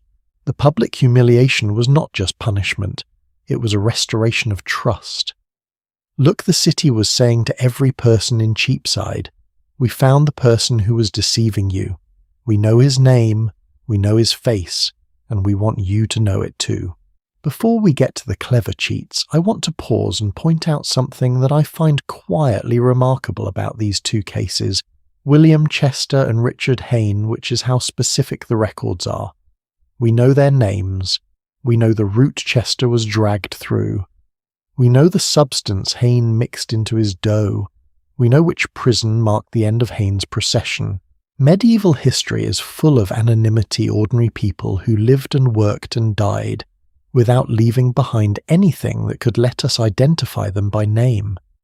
The peasant who ploughed the field, the woman who carried water from the well, the child who fell sick one winter and recovered or did not. These people are mostly invisible to us, absorbed into the statistical noise of historical records that deal in quantities and transactions rather than individuals. But the court rolls of medieval London preserve these bakers' names precisely because they did something wrong. Their fraud made them visible. Their punishment was the record. And 700 years later we know who William Chester was and what he did, and the exact path he travelled through the city while strapped to a wooden sled because London wrote it down. There is something unsettling about that if you think about it long enough. The only way most ordinary people in medieval history become individuals to us is if they appear in a court record. The only way we can say this specific person existed and did this specific thing is if they broke a law or were accused of breaking one. Honest people, the vast majority of medieval bakers worked their whole lives and left almost nothing behind. And lest you think London's approach was uniquely harsh history records that other cities had their own, rather creative responses to dishonest bakers. In Vienna, a baker caught selling underweight bread faced a contraption called the Bäckerschupfen.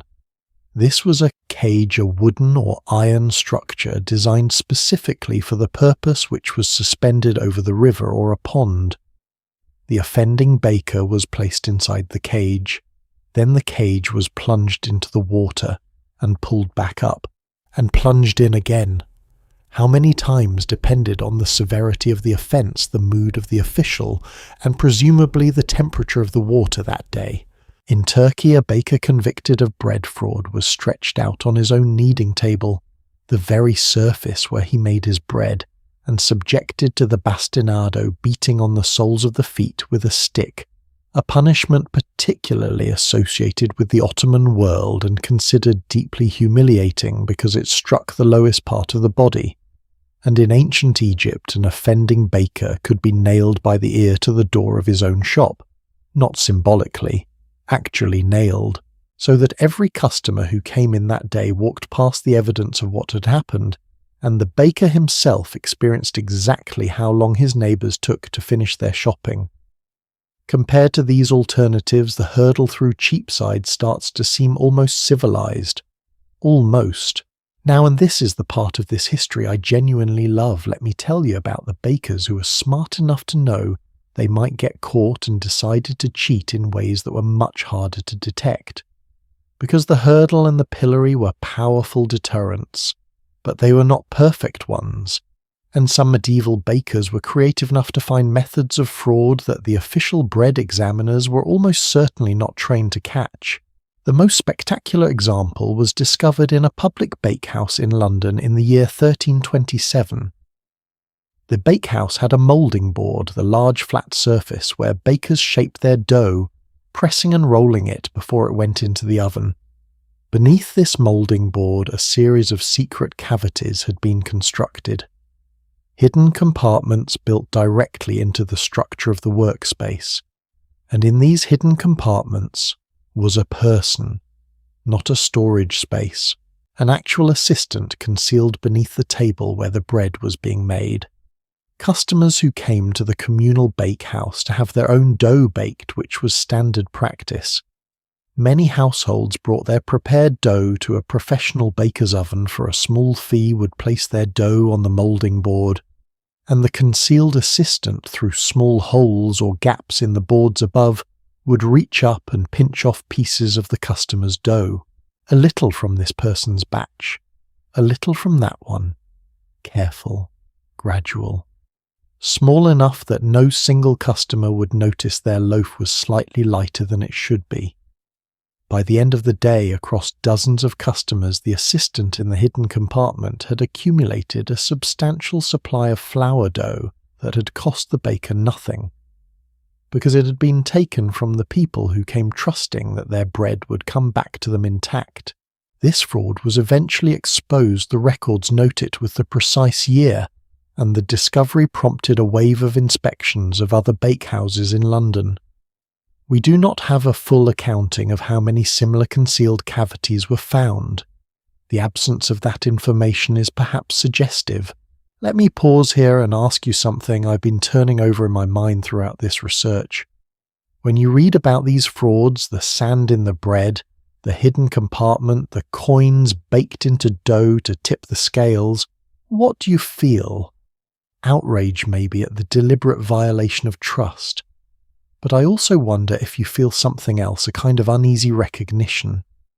Because every era has its version of this story. Every generation has found its version of adulterated bread, the manufacturer who discovers that a slightly cheaper ingredient does almost the same job, the business that finds a way to make the numbers work by giving customers fractionally less than they paid for. The specific frauds change with the technology available. The underlying dynamic, the tension between the incentive to cut corners and the community's need for honest dealing does not. Medieval London's answer to this tension was the hurdle and the pillory and the bread hung around the neck. Our answers look different, but the question they're trying to answer is the same one. There is one more aspect of this I want to sit with before we move on: the question of what happened to the bread itself after it had been confiscated. In some cases, the records note that forfeited loaves were distributed to the poor. This is detail that tends to get buried in the larger drama of punishment and humiliation, but I think it deserves attention. A loaf that had been made dishonestly underweight, perhaps adulterated, certainly illegal, would be taken from the baker, who made it paraded through the streets as evidence of fraud, and then handed to someone who had nothing. The same loaf. Moving from evidence of wrongdoing to act of charity in the same afternoon, it says something about the medieval understanding of what bread was for not an abstraction, not a commodity in the modern economic sense, but a physical thing that fed actual people, and that therefore should never simply be destroyed when it could still serve that purpose. Even imperfect bread was bread. Even fraudulent bread was food. And in a city where real hunger was not a distant possibility but a daily reality, for many of the people living in it, you did not throw bread away just because the person who made it had lied about the weight. You gave it to someone who needed it. The bakers we have been talking about throughout these 6 parts of our journey, the ones who rose at 2 a.m, who managed the oven fire with practiced hands, who navigated the assize and the guild rules, and the social expectations attached to every type of loaf they produced, were not abstract figures. They were men and women with names: William Chester, Richard Hayne, Thomas Baker, whose 4-penny amercement for a light wastel loaf was entered into the court rolls sometime in the 14th century, and has been sitting in the archive ever since, waiting to be read. Roger Wise the baker in Hingham in 1468, who refused to hand his loaf to the bailiff for weighing, and ended up embroiled in a standoff that required civic intervention to resolve. These are real people, Every one of them was at some point standing in front of an oven before dawn, calculating whether the batch they were about to pull out would pass the inspection, wondering whether this week would be a fine week or a quiet week, balancing the needs of their household against the demands of a system they had not designed and could not change. That calculation, that ordinary human arithmetic of risk and survival and dignity, is the same one that people have been running in every occupation, in every era that has ever been subject to regulation and oversight. The medieval baker's version just happened to come with a hurdle. Something interesting starts happening though once you step back and look at the full picture of how bakers' lives were organized. We have talked about the assize, the law imposed from outside from above, carrying the authority of the crown. But medieval bakers did not experience their working lives only through the mechanism of royal regulation. They also lived inside a structure of their own creation, a structure that offered them protection, training, community and power, but that also came with its own demands, its own hierarchies, and its own version of the rules that governed what you could do and how you could do it. That structure had a name, and it shaped the lives of bakers in ways that the assize alone could never reach. It is exactly where we are headed next. Think about what it meant to be completely alone in your trade. No one to call when your oven cracked at midnight and the morning orders were already promised. No one to speak for you when the city authorities came knocking with scales and questions. No one to look after your children if the fever took you in winter and the bakehouse fell silent. For centuries that was the reality of most working people in the medieval world, skilled, essential, deeply embedded in the life of their community, and entirely without protection the moment something went wrong. The guild changed that, not perfectly, not without its own contradictions and hypocrisies and moments of spectacular internal dysfunction, but it changed it in ways that still echo in ways we might not even recognize in the working world we inhabit today. The bakers of London had been organizing themselves since at least the year 1155. We know this with unusual precision because of a document called the Pipe Rolls, the annual financial accounts of the Crown of England under King Henry II, which record that a fraternity of bakers in London, known in the Latin of the records as the Bolengarii, paid a mark of gold to the King's Exchequer for the right to operate as a recognised guild. A mark of gold, not a small sum, not a casual gesture. This was a formal acknowledgement: we exist, we are organised, we are willing to pay for that recognition, and in return we expect the Crown to treat us as a legitimate body. The Weavers' Guild had made a similar payment a few years earlier, making the bakers the second oldest recognised guild in London by formal record. But the Bakers' Company, when it tells its own history, is careful to note something important. The absence of earlier records does not mean the guild did not exist before 1155. It almost certainly did. Bakers had been feeding cities long before anyone thought to write down exactly how they organised themselves. The payment to Henry II was not the moment of creation. It was the moment of official visibility. Here's something I find genuinely fascinating about how guilds worked, and I think it changes the way you see them entirely. Most people, when they hear the word guild, think of control, monopoly, a closed circle of insiders keeping everyone else out. And that part is true. Guild membership in London meant that only registered guild members could legally sell bread within the city limits. If you wanted to set up a bakehouse in medieval London without guild membership, the guild had both the legal authority and the practical will to shut you down. That is real power, and it was deliberately maintained. But here is the part that gets left out of the simple story. The guild also functioned as something closer to a welfare state than anything else that existed in medieval England for working people. When a guild member fell ill and could not work, the guild paid. When a guild member died and left behind a widow and children, the guild supported them. When a young apprentice's parents could not afford the fee to begin training, guild funds could cover it. When a baker faced a legal dispute with a customer, a supplier, or the city authorities, the guild provided representation. None of these things were guaranteed anywhere else in medieval society for ordinary working people. The lord of the manor might or might not be generous with the sick tenant. The church provided some charity, but it was charity dependent on the mood of the institution and the perceived worthiness of the recipient. The guild was different. The guild was contractual. You paid your dues, you followed the rules, and in exchange the guild's resources belonged to you when you needed them. The road into that membership was long. 7 years. That was the standard term of a baker's apprenticeship in London, anchored in guild records from the late 13th century onward. 7 years, usually beginning around the age of 12, living in the household of the master baker, who had taken you on working in exchange for room and board, and the gradual accumulation of knowledge that had no written curriculum, no formal examinations in the modern sense, and no shortcut. Everything you needed to know lived inside other people's hands and habits. How to read an oven by feel rather than temperature. How to manage a sourdough starter through a cold week when the fermentation slowed and the timing shifted. How to adjust the water in a batch of dough on a humid summer morning versus a dry winter day. How to negotiate with a grain merchant.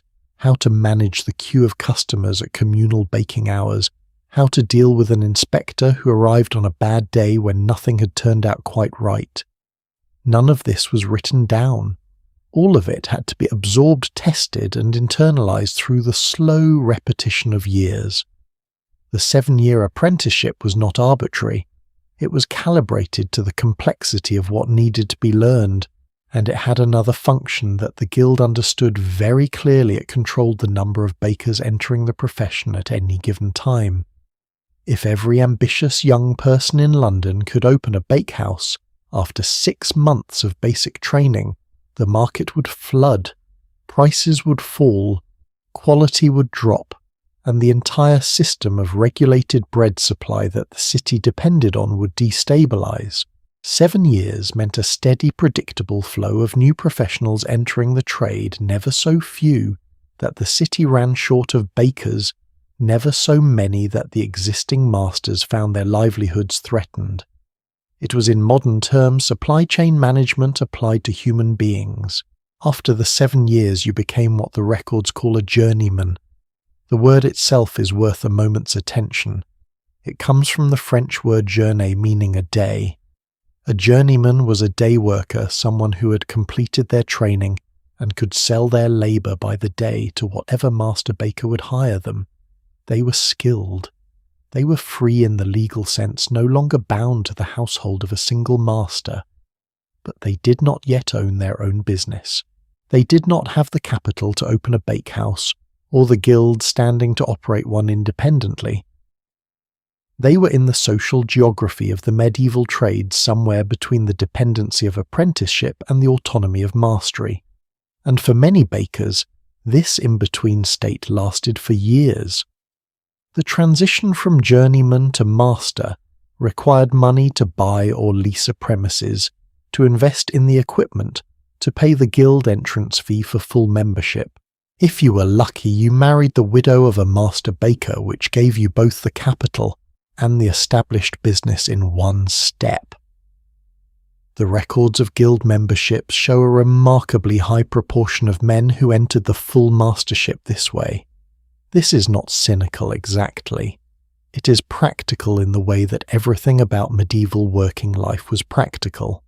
A widow needed someone who could run the business. A journeyman needed a path to independence. The guild facilitated the match between these two needs, and both parties generally understood what the arrangement was. Now here is where it gets more complicated. In the 14th century, the London Bakers' Guild did something that strikes me as both very human and very revealing about the tensions that had been building inside the trade for decades. They split. The white bakers and the brown bakers, who had operated under a single guild structure for generations, separated into two distinct fraternities, each with its own organization, its own rules, and its own political identity within the city. The fracture had been growing for a while.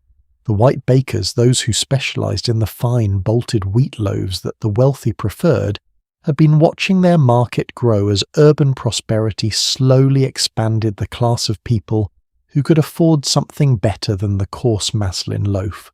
The brown bakers, those who made the heavier mixed-grain bread that fed the majority of the city, had a larger customer base, but a lower status product, tighter margins, and a persistent anxiety that the white bakers' growing prestige within the guild was coming at their expense. The friction became irresolvable. 2 guilds, 2 sets of rules, 2 coats of arms, the white baker's shield bearing 2 vertical anchors, the brown baker's shield bearing a single horizontal one. 2 communities side by side in the same city making bread from the same basic ingredients for the same essential purpose, unable to share a governance structure because the social meaning of what they made was too different to be administered as a single thing. They remained separate for nearly 300 years. It was not until 1645 that the white and brown bakers finally reunited into a single company. 300 years of institutional separation over a question of flour. I find that both absurd and completely understandable, because the question was never really about flour. It was about status, about whose work the city valued more, about who got to sit at the senior end of the table when the guild met, about the kind of pride that people who work with their hands and their skill develop when that work is the centre of everything they are. Do you ever think about the last profession you would want to have inspected on a bad day? For medieval bakers, that bad day came regularly and without warning. The guild had been granted by the Court of Aldermen in London the legal authority to enforce the assize of bread within a radius of 2 miles from the city, a circumference of 12 miles around, excluding Westminster. That meant guild officials could show up at any bakehouse in that radius, demand to inspect and weigh the bread, and impose penalties for violations. This was power exercised by bakers over other bakers, not just the city authorities bearing down from above. The guild itself, the people who knew exactly how hard it was to get a batch right, who understood the variables and the pressures and the bad mornings when everything went slightly wrong, these were the people standing in your shop with scales in their hands. I've always found that dynamic interesting, because it meant that the guild's enforcement of quality standards was not purely bureaucratic. The inspectors were also practitioners. They knew the difference between a genuinely dishonest baker and one who had simply had a difficult day with a difficult batch of grain. The records suggest that this professional judgment did sometimes make a difference. William Pogger, a baker in London whose case appears in the city's records, was excused from the sentence of the hurdle specifically because of his age. Someone, the guild officials, the court, the people involved in the decision, made a human judgment that the punishment was not appropriate for this particular person in these particular circumstances. That is not the behaviour of a purely mechanical enforcement system. That is the behaviour of an institution with enough internal culture to recognise that its own rules needed to be applied with some degree of human sense. The guild also had a religious dimension that I think we tend to underestimate when we look at it from the outside. The early bakers' fraternity was dedicated, as many medieval guilds were, to patron saints Our Lady and St. Clement III Pope, who according to tradition was sentenced to death by drowning with an anchor roped around his neck, and whose symbol of the anchor appears on both the white and brown bakers' coats of arms. This was not merely decorative. Guild meetings began with prayer. The annual election of officers was followed by a church service. The motto of the London Bakers' Company, "Praise God for all," was the grace spoken before every formal meal, and it survives in the company's ceremonies to this day. For the medieval baker, the act of making bread was not separable from its sacred dimensions. Bread was the Eucharist. Bread was the body of Christ. Bread was what the Bible called the staff of life. The person who made bread was not simply producing a commodity. They were in the theology of their time, participating in something that ran from the human to the divine. The guild gave institutional form to that understanding. It was a trade organization, yes. It was also a spiritual community. These two things were not in tension for the people who belonged to it. They were the same thing expressed in different registers. Something else strikes me when I look at the full sweep of what the Bakers' Guild became over its 800-year history. 5 bakers from the London Guild served as Lord Mayor of the city. 5. Lord Mayor of London was not a ceremonial title in the medieval period. It was one of the most powerful administrative positions in England, with authority over trade justice and the day-to-day governance of the most important city in the country. The fact that 5 bakers reached that office tells you something important about the social position the guild had carved out for its most successful members. The baker who started as an apprentice at 12, who spent 7 years learning his craft in someone else's household, who worked as a journeyman for however many years it took to accumulate enough capital, who finally opened his own bakehouse and joined the guild as a full master. That person existed within a structure that at its upper end connected directly to the civic governance of the city. The top of the Bakers' Guild was not a ceiling, it was a door, and on the other side of that door was the kind of power and influence that would have been entirely invisible to most people. Looking at a boy of 12 tying on an apron for the first time in a flour-dusted bakehouse before dawn, I want to leave you with one image from this history that I keep coming back to. The Bakers' Hall in London, the physical home of the Worshipful Company of Bakers, has occupied its site on Harp Lane just west of the Tower of London since 1505.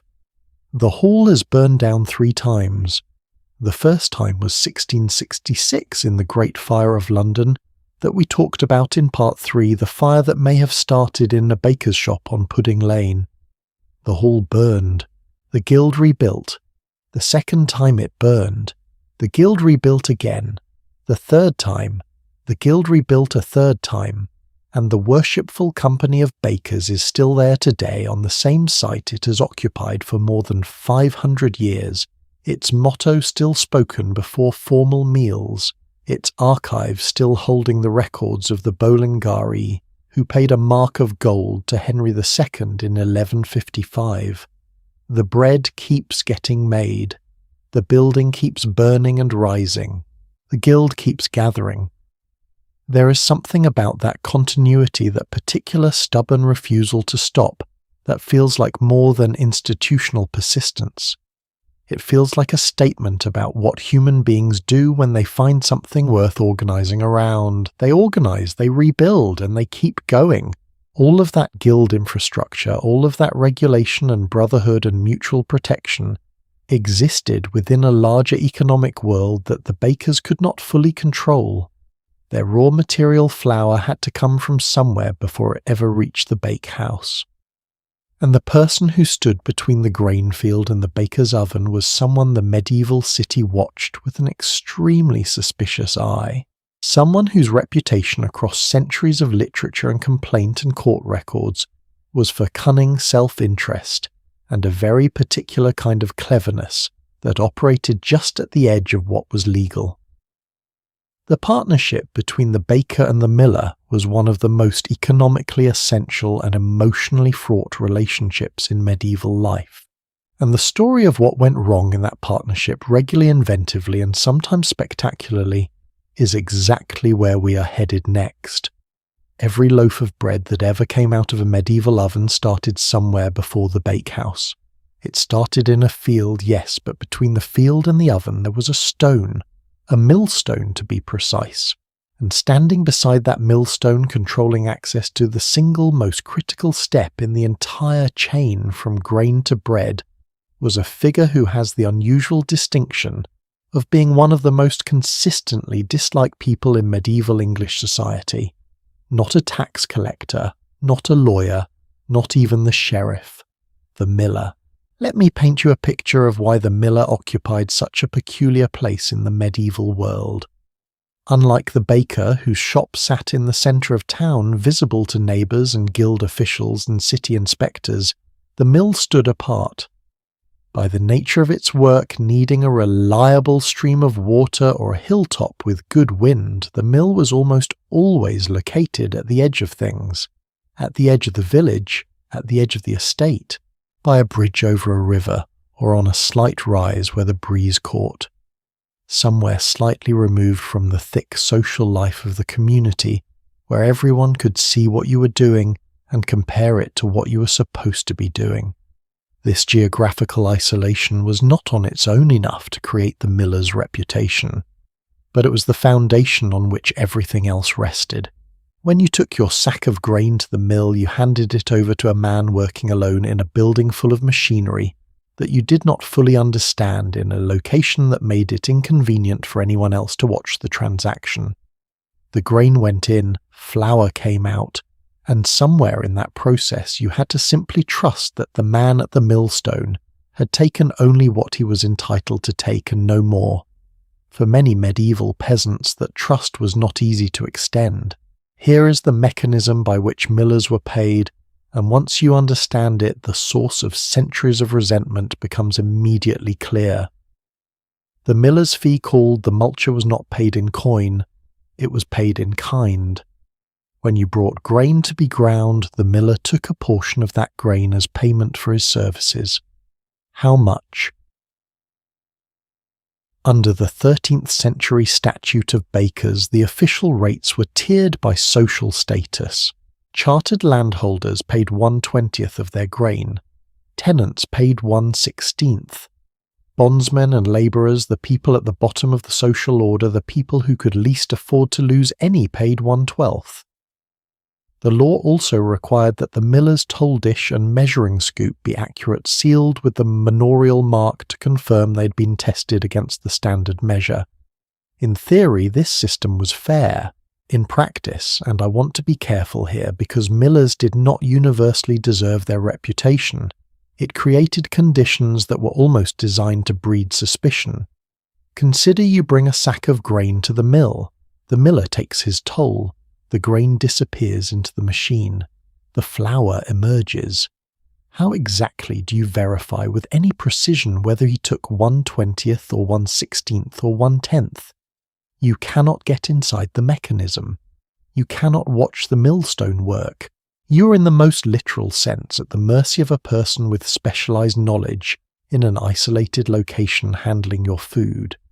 And if you're a bondsman who just paid 1/12th of grain, he grew with a full season of labour, and you suspect the miller's measuring scoop is not quite as accurate as the seal on it suggests. What exactly do you do about it? Where precisely do you go? Geoffrey Chaucer understood this dynamic perfectly. When he sat down in the 1380s and 90s to write the Canterbury Tales, he did not invent the dishonest miller. He simply captured what everyone in England already knew. Chaucer's Miller Robin is described in the general prologue with a kind of fond disgust. Massive, broad-shouldered, fond of wrestling matches, armed with a sword and a buckler, with a wart on the end of his nose, he told, Chaucer writes, tavern stories filthy in the main, and he was, the poet notes without particular surprise, a master hand at stealing grain. That phrase, a master hand at stealing grain, is not a dramatic accusation. It is stated the way you might note that someone was good at their job, a professional, accomplished, practiced. The Reeve's Tale, which is a kind of companion piece told by a man who managed manorial estates and had regular dealings with millers, goes further. The miller in that story, Simpkin, holds a local monopoly on grain processing. He grinds wheat and malt of all the land about, and he uses that position with naked confidence. He skims extra grain from every batch. He is known for his belligerence, carrying not just a sword, but a dagger in his belt and a knife in his hose, and when 2 Cambridge University students come to watch his work, sent specifically to prevent him from stealing the college grain, standing one where the grain goes in and one where the flour comes out, Simpkin simply turns their horse loose and lets it run away into the nearby marsh. While they chase it, he steals more than ever. Then he invites them to stay the night. The story that follows is one of the more spectacularly chaotic scenes in medieval English literature, and it ends with everyone being beaten, Simpkin's wife hitting him on the head, by mistake in the dark, and the two students escaping with not only their grain back but extra flour on top. It is a comedy. But underneath the comedy is a portrait of structural power, the miller who controls the only millstone for miles around, who knows there is nowhere else to go, who calculates that the cost of resistance is higher than the cost of tolerance. What I find genuinely interesting about this history, and I have spent time sitting with it, is how the miller's reputation was partly a structural inevitability and partly a genuine reflection of real behaviour. Mabel Winter, a researcher at the University of Oxford who has studied millers in detail across centuries of litigation records, puts it plainly: some millers certainly were dishonest. The court records from across medieval and early modern England contain complaint after complaint, excessive toll taken, the measuring dish that was just slightly larger than the seal claimed, the gap quietly created in the mill machinery, a documented technique identified in records from Murford Mill in Denbigh in the 1630s, through which grain could fall and be concealed and purloined. One law enacted in 1648 went so far as to prohibit millers from keeping hogs, ducks, or geese near the mill. Not because someone had a particular dislike of waterfowl, but because millers had been discovered keeping these animals specifically to consume the grain that fell or was made to fall during the milling process. The law, as it often does, was trying to close a door that creative people had already found a way through. But here is the part of the miller's story that I think deserves more attention than it usually gets. The miller in many ways was caught between two masters in a way that made his position genuinely difficult. He either rented the mill from the lord of the manor and paid a fixed rent, or he operated it in exchange for collecting tolls and passing a portion to the lord above him. Either way, the mill had to generate enough income to cover his rent, his own livelihood, the maintenance of very expensive and complex machinery. Millstones alone required careful cutting and dressing, and a watermill needed ponds, weirs and leats just to keep running and still leave him with something to live on. As Winter notes, some millers had to pay rents that could only realistically be covered through unjust means. The structural pressure to cheat was not always a moral choice. Sometimes it was arithmetic. When the rent was set too high and the legitimate toll was not enough to cover it, the miller faced a calculation that historians of every era recognize bend the rules slightly or lose the business entirely. This does not excuse dishonesty, but it does complicate the easy story of the cunning rogue twirling his moustache beside his millstone. The medieval miller was frequently a man under enormous financial pressure, working in isolation, handling other people's food, with no reliable way for anyone to audit what he was doing, and surrounded by a culture that expected him to steal, because everyone had always expected millers to steal. That expectation, once established, became almost self-fulfilling. If you know the miller will steal regardless, why bother with the legal tolerance at all? And if everyone assumes you're stealing regardless, why bother maintaining a reputation for honesty that no one believes anyway? The resentment that millers accumulated was not just a matter of personal grievances or individual transactions. It ran deep enough in some cases to erupt in moments that historians have found remarkable. In the year 1381, during the Peasants' Revolt, when rural England rose against the accumulated weight of taxation, serfdom, and feudal obligation, one of the targets in the town of St Albans was not the local castle or the tax collector's house. It was an abbey. Specifically, it was the floor of the parlour inside St Albans Abbey, which the abbot had paved with the millstones he had confiscated from local peasants over years of enforcing the milling monopoly. He had taken their querns, the small hand-powered grinding stones that families used at home to process grain without going to the mill and paying the toll, and rather than destroying them, he had built them into the floor, a floor that people walked on, made of tools he had taken from them. The symbolism was not subtle.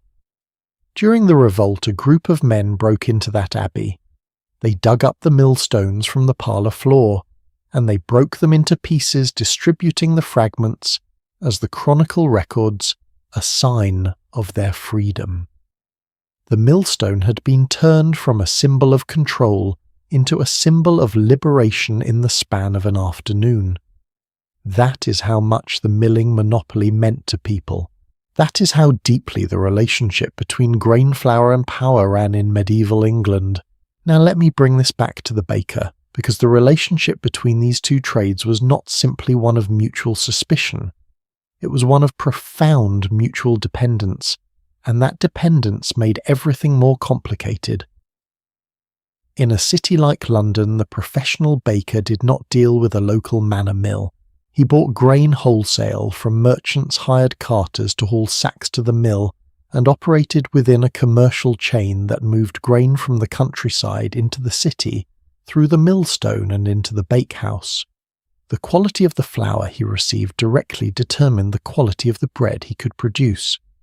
If the miller's toll was excessive, the baker's cost went up. If the flour was poorly ground, too coarse, insufficiently refined, or mixed with the grit and debris that imprecise millstones sometimes left behind, the baker had to either absorb the loss in quality or find a way to compensate for it. And if the baker's bread then failed the assize too light wrong texture inspectors, finding fault, the blame landed on the baker. Not on the flour, not on the miller, on the baker. The person at the end of the chain was the person who paid when something went wrong anywhere in it. Here is the thing about a business partnership where one party controls a natural monopoly and the other is a heavily regulated trade with public accountability for every product they sell. Power is not evenly distributed. The miller could, within certain limits, manage his own affairs with considerable independence. He set the pace of work, controlled access to the machinery, and operated in a space that was physically removed from direct oversight. The baker faced inspectors, guild officials, city authorities, and the daily judgment of every customer who bought a loaf and found it wanting. One party faced accountability, the other operated largely in private.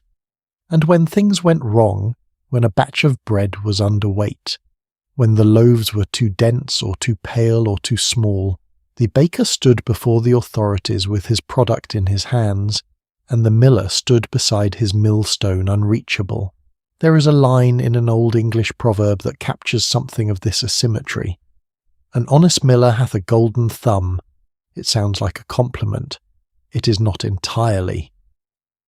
The miller's thumb was what he pressed into samples of grain and flour to test fineness, a skilled judgment genuinely important to the quality of the output. The golden part is the irony. An honest miller is as rare as one whose thumb is made of gold.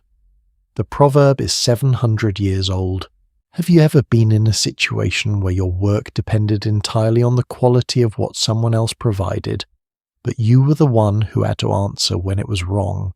That was the baker's situation every day with the mill, and it bred a very particular kind of anxiety. Not the dramatic anxiety of the hurdle or the pillory, but the chronic low-level grinding anxiety of someone who knows that forces outside their control can undermine everything they have carefully built, and that when it happens they will be the ones explaining themselves in front of people with scales and authority. It is the anxiety of accountability without full control, and it is, I would argue, one of the least historically unique things in this entire story. The baker in the 14th century worried about the miller the way that anyone who depends on a supply chain worries about the weakest link they cannot supervise. The names change, the flour does not. What we have been exploring in these 8 parts is a system complex, layered, always slightly unstable, in which bread got from the field to the table. The king set the rules, the guild enforced them, The miller ground the grain, the baker shaped the loaf, the city inspected the result, and this system worked roughly most of the time, but there were moments when it did not work. Moments when the flour was wrong, the grain was short, the harvest had failed across entire regions, and the machinery of supply and regulation that medieval cities had built around their most essential food simply buckled under the weight of something larger than any regulation could contain. Moments of famine. Moments when desperation drove people to add things to flour that should never have been anywhere near food, not just sand, not just chalk, but substances that could genuinely harm the people who ate them. And moments when the city's response to that desperation revealed something important about what it understood bread to be and who it believed bread was for. That is exactly the story that comes next. Picture this: spring of 1315. The rain has not stopped. It has been raining across England, across France, across most of northern Europe since before winter ended. The kind of cold, relentless wet that does not announce itself as catastrophe, that just keeps arriving day after day until the fields are standing water and the crops that were planted in March have rotted in the ground without ever ripening. In a good year, a farmer in medieval England could expect to get back roughly 7 grains for every grain sown. In 1315, the return was 1 grain for every 2 planted, which meant they would have done better in terms of food supply to have eaten the seed in the first place. By midsummer, the price of a quarter barrel of wheat had risen from 5 shillings its price just 2 years earlier in 1313 to 20 shillings. By autumn it had reached 40. A loaf of coarse bread that had previously cost 4 pennies no longer fed a grown person for a day, and for a baker standing at his oven in the summer of 1315, the entire system of the assize, with its fixed relationship between flour prices and loaf weights, its elegant sliding scale, its assumption that grain was available and the market was functioning, was suddenly catastrophically irrelevant. Because you cannot regulate the price of something that does not exist. The Great Famine of 1315 to 1317 was not a local event. It stretched across most of Europe from England to Poland, from northern France to Scandinavia, and it lasted long enough to drain every reserve exhaust, every strategy, and push communities to extremes that their regulatory systems had not been designed to handle. 5 to 12% of the population of northern Europe died. The chronicler Johannes de Trocolo, a Benedictine monk at St. Albans Abbey, wrote about what he witnessed in that first terrible year. His account is not comfortable reading. He describes meat and eggs running out entirely, livestock dying from disease, horses too expensive for most households to purchase plump dogs, his words being stolen from their owners as food. He writes that when King Edward II came to St. Albans on the Feast of St. Lawrence, the 10th of August in 1315, it was hardly possible to find bread on sale to supply his immediate household. The King of England, unable to find bread. At St. Albans in August, the Bristol Chronicle recording events in that same year is starker still. Horseflesh and dog's flesh was accounted good meat. It reads, and some ate their own children. Historians debate how literally to take those final words the chroniclers of the Middle Ages were not above reaching for extreme language to convey the magnitude of suffering and cannibalism in crisis narratives had a long literary tradition, but the suffering itself was not literary. In Berwick, starving soldiers in the garrison boiled and ate the meat from recently dead horses. Across the north of England, people ate dogs' cats, and the bark stripped from trees. A quarter of salt, the only reliable preservative for meat which had previously cost 3 shillings, rose to 35 shillings, making it as unaffordable as the food it was supposed to preserve. Cattle died from murrain disease. The livestock population of some regions fell by as much as 80%. The future was being eaten in the present seed grain ground for flour. draft animals slaughtered for meat, the tools of next year's harvest consumed to survive this winter. For the baker, the Great Famine raised a question that the assize of bread had never been designed to answer. What do you do when there is not enough flour? Not because the miller stole it, not because the harvest was modest, not because prices were high, but manageable. What do you do when wheat is simply gone? Some bakers turned to whatever was available. Rye when you could get it. Barley. Maslin, the mixed grain bread of the poor, now suddenly the only option for anyone. Others went further.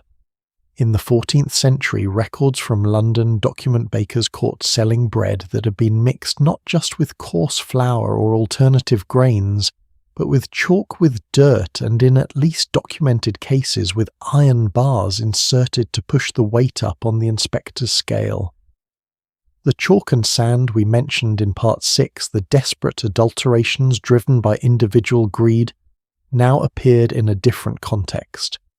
Not merely the fraud of a cynical tradesman, sometimes the adaptation of a baker who had run out of real options trying to produce something that looked like bread because his customers had nothing else.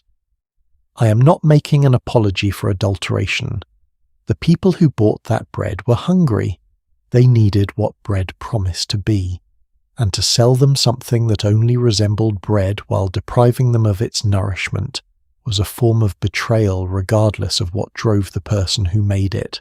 But I do think the history becomes flatter and less honest if we refuse to acknowledge that desperation and deliberate fraud are not always the same thing, that the same act of mixing chalk into flour could come from very different places in the person committing it. There was, however, another kind of contamination in the bread supply of medieval Europe that was neither fraud nor desperate adaptation. It was invisible. It arrived in the grain itself before the baker ever touched it, baked into the bread, through no deliberate act of any human being. And it caused suffering so extreme, so strange, and so difficult to explain that medieval people had only one framework available for understanding it. They called it St. Anthony's fire. The medical name established centuries later is ergotism. Here is what happened. In cold, damp conditions, exactly the conditions produced by the wet springs and summers of the early 14th century, a parasitic fungus called Claviceps purpurea could infect rye grain in the field.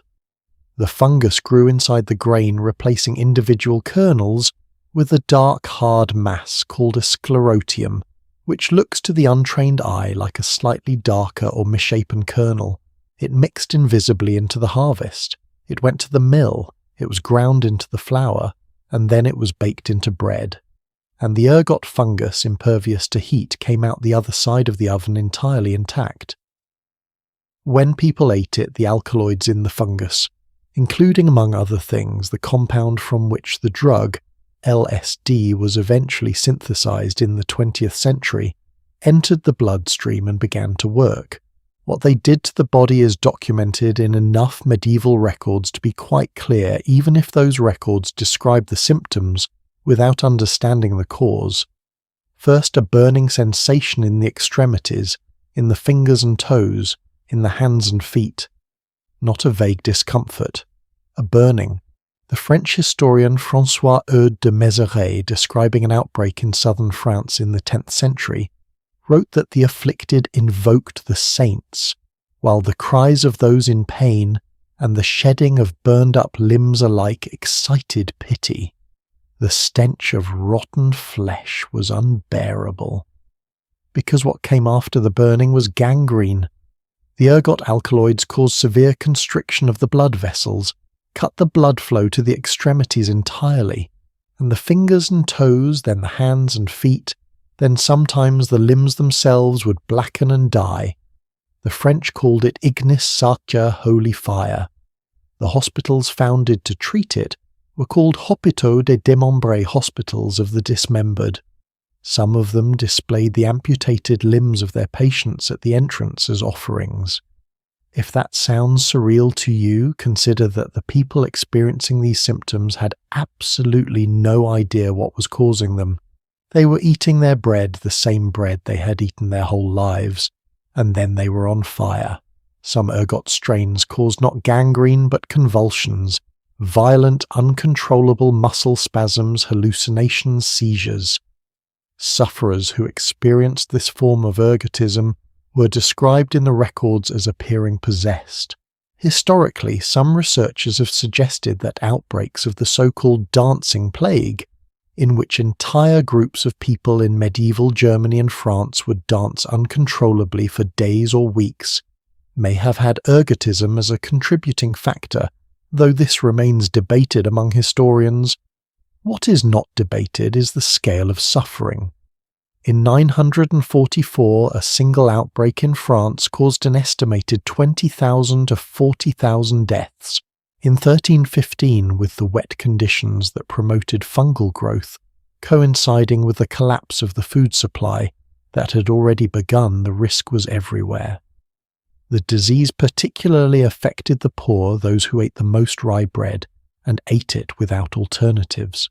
I want to sit with that detail for a moment, because it is one of the most important things about the bread adulteration and contamination story, and it is easy to lose it in the catalogue of dramatic symptoms and extreme conditions. The people most harmed by what went wrong in the bread supply were always the same people.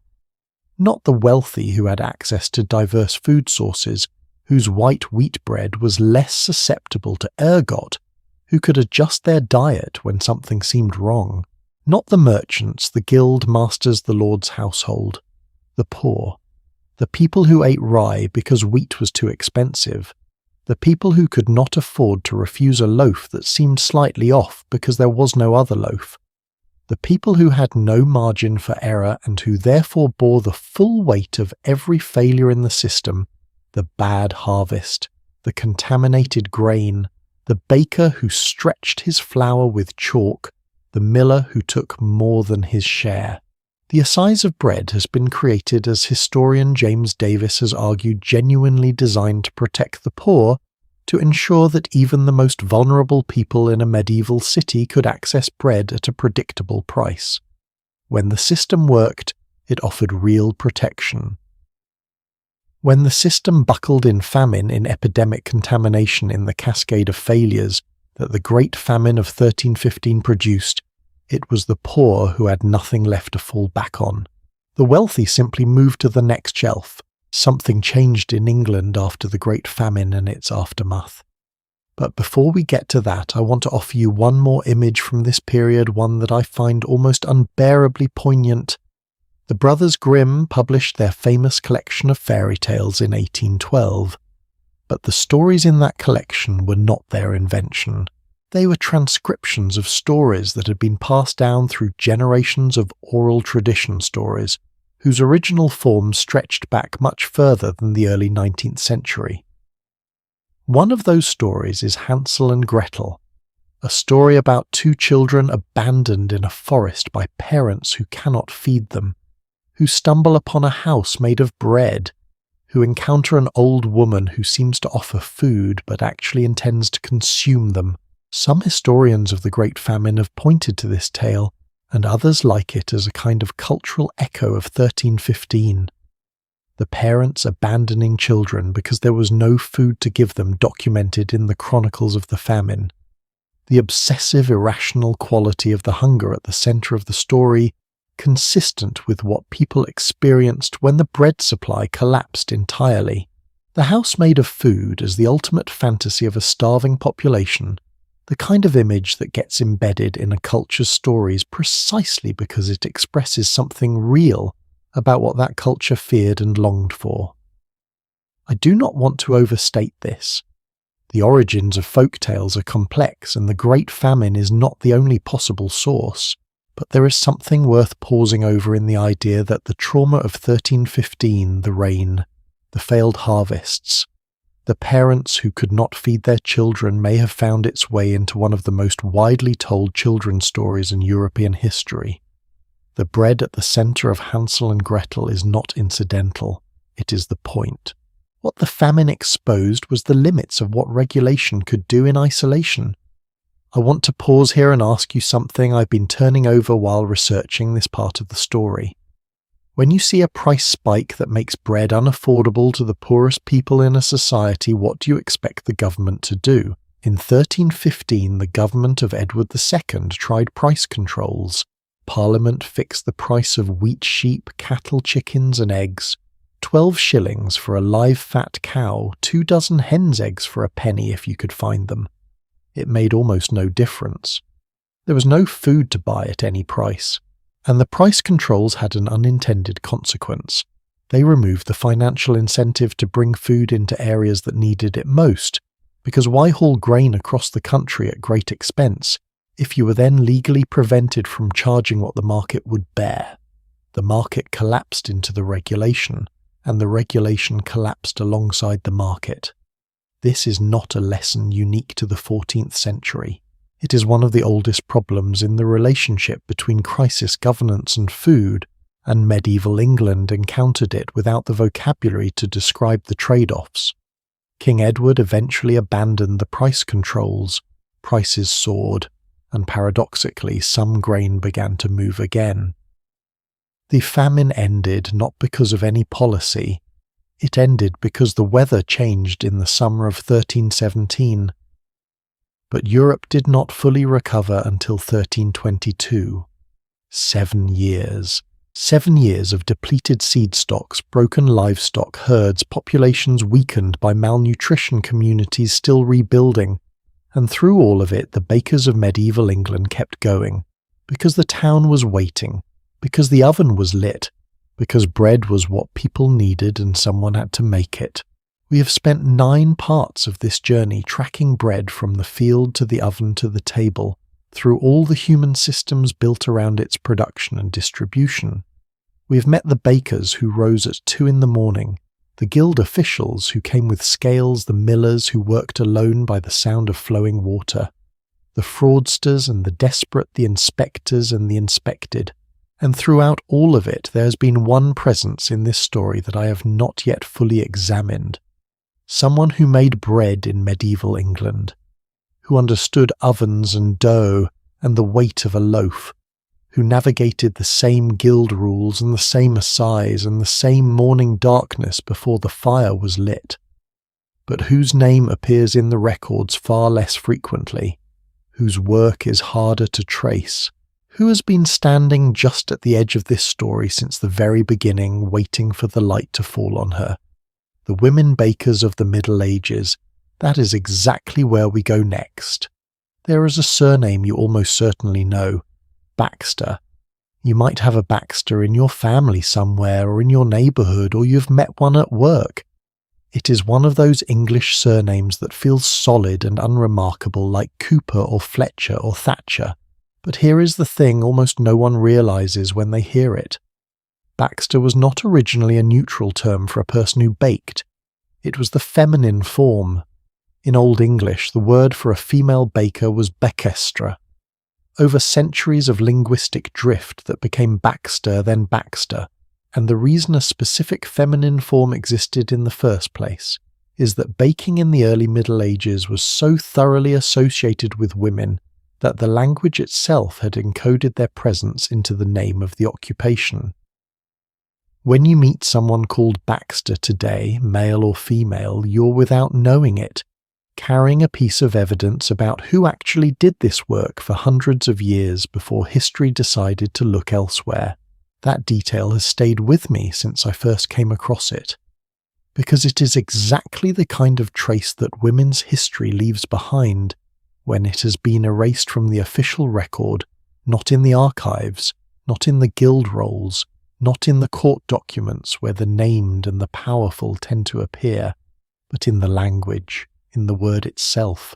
Let me be honest with you about something before we go further. The story I am about to tell you is harder to tell than most of the stories in this series, not because the evidence does not exist, it does, but because the evidence is scattered, fragmentary, and systematically under-recorded in ways that take real effort to untangle. When a male baker was fined for underweight bread in 14th century London, his name went into the court roll, and that court roll survived, and historians found it, and we can talk about him by name. When a woman baked bread in her home, in a communal oven, in the marginal space between household labour and commercial trade, no one wrote her name down because the system was not designed to record what she did. The absence in the archives is not the same as an absence in the kitchens. That is perhaps the most important sentence in this entire part, and I want you to hold on to it. Long before there were guilds, long before the size of bread, long before the professional bakers of London were carving their white anchor and brown anchor shields into the woodwork of their guild houses, bread was made at home. And in the home, the work of grinding grain and baking bread fell, almost entirely to women. Not as a cultural preference, not because anyone sat down and decided this was a sensible division of labour. It fell to women because it was relentless physical daily work, the kind of work that has always tended to land on whoever holds the least institutional power. Before water-powered mills became widespread in England in the 10th and 11th centuries, flour was ground by hand on a rotary stone called a quern. If you've never seen one picture, two flat circular millstones stacked on each other, the upper one rotated by hand against the lower. To grind enough flour for a household's daily bread, a woman would need to spend multiple hours at the quern every single day, usually working with another woman sitting across from her, the two of them trading off the hardest pushing. Research at the Early English Bread Project has noted that quernstones were likely the most expensive single item in a non-elite household, roughly equivalent to what a car or a furnace represents in a modern home's budget, and the Graveney shipwreck from around 930 recovered evidence suggesting the vessel may have been carrying as many as 280 quernstones for a combined weight of perhaps 7 tons. 7 tons of quernstones on one ship heading to England. That gives you some sense of the scale of this work and how entirely it organised the daily labour of medieval women. When the mills arrived and grain grinding became a commercial transaction at the Lord's Mill, paying a fee for the privilege of having your grain ground by someone else's machinery, something shifted. The work moved out of the household. And when work moves out of the household, something else tends to happen. It becomes visible, regulated, taxed, and recorded. And men tend to enter it. This is exactly what historian Judith Bennett documented so powerfully in her research on brewing the parallel female trade of the Middle Ages. Bennett showed that in the 13th and early 14th centuries women brewed and sold most of the ale consumed in England, working as brewsters in a largely informal household-based trade. But as brewing became more profitable, more regulated and more institutionally organised, men moved in. By 1600, most commercial brewers in London were male. The same pattern applies to baking, though the timeline and the mechanisms differ, and the parallel matters because what Bennett found in brewing is a template for understanding what happened to women in bread. When the work is domestic and informal, it is women's work. When it becomes commercial, regulated and profitable, it becomes men's work. Not all at once, not completely, but steadily, inexorably, and in ways that the official record tends to present as simply natural, as if the women had never been there in the first place. The evidence that women were there is real. You just have to know where to look. William Langland, writing Piers Plowman in the 1370s, lists backsters, female bakers, alongside brewesters, female brewers, and boschiers butchers as the commercial food tradespeople of his world. He writes about them as if their presence is entirely unremarkable, because in the late 14th century it still was. The 100 Rolls of 1273, a national survey of landholding and trade conducted in England under King Edward I, record a woman named Gilliana Le Baxter in Huntingdonshire. Her name tells you her occupation. Baxter, female baker. She's recorded because the survey was looking for people who owed rent or services, not because anyone was particularly interested in her bread. But there she is in a royal document, her profession encoded in her name in 1273. The academic article I found on bread regulation in medieval London, Oxford and Southampton, drawing on assize hearing records between 1292 and 1437, notes that the London bread market had a layer of female retailers called hucksters and regretresses. These were women who did not bake the bread themselves but purchased it from licensed bakers and resold it in the streets, in markets, in doorways. The Liber Albus, the civic law book of London compiled in 1419, specifically identifies hucksters as female and includes regulations governing how they operated, how much bread they could buy, at what price, and what happened when they violated the rules. They are there, in the records, doing the work, but they are there sideways, named as retailers, as wives, as widows, as hucksters, never quite at the centre of the story that the official record was designed to tell. Let me ask you something, and I really want you to think about this. Have you ever been part of a system where the people doing a significant portion of the actual work were somehow not the ones who got the credit or the title, or the official recognition I suspect most of us have in one form or another? What medieval women in the bread trade experience was a structural version of that written into law and custom over centuries. Here is how it worked in practice. A licensed commercial baker in medieval England was almost always formally male. Guild membership, with all its protections, its legal standing, its right to produce and sell bread commercially within the city, was structured around male mastership. But the bakehouse was a family operation, and in a family bakehouse the wife worked. She shaped loaves, she managed the fire, she dealt with customers. She knew the weight of a good loaf by feel, the way her husband did, because she had done it as long as he had. When he was away at the guild meeting, or sick or dead, she ran the bakehouse. When he died, she could, in many English towns, continue his trade as a widow, under the legal status of feme sole, a woman trading in her own name independent of a husband's authority. Many widows of bakers did exactly this, continuing the business, serving the customers, meeting the assize inspectors, paying the fines. For as long as they remained widows, if they remarried, their independent trading status transferred to the new husband. If they had no son to pass the business to, it often passed out of the family entirely. The guild, the brotherhood of mutual protection and professional solidarity we explored in Part 7, was for most of the Middle Ages a brotherhood in the most literal sense. Women could belong to it only through their relationship to a man as a master's wife, a master's widow, a master's daughter, not as bakers in their own right, not under their own names. There is a detail that has lodged itself in my mind and I cannot let it go. In the Brigstock Manorial records, a village in Northamptonshire whose court rolls have been studied extensively by medieval historians, 105 bakers were cited in the assize records over the course of several decades in the 14th century. Of those 105, 15 were women, which means roughly 14% of documented commercial bakers in Brigstock were female. That is not nothing.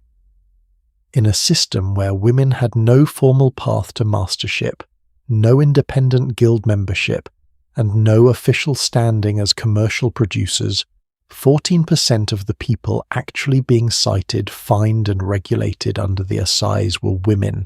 They were there, baking, selling, being inspected, being fined when the loaf was short, going through the entire experience of the trade just without the institutional recognition the male bakers received.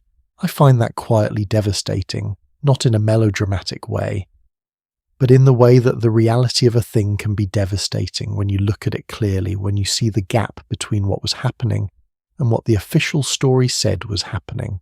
What did these women's daily lives actually look like?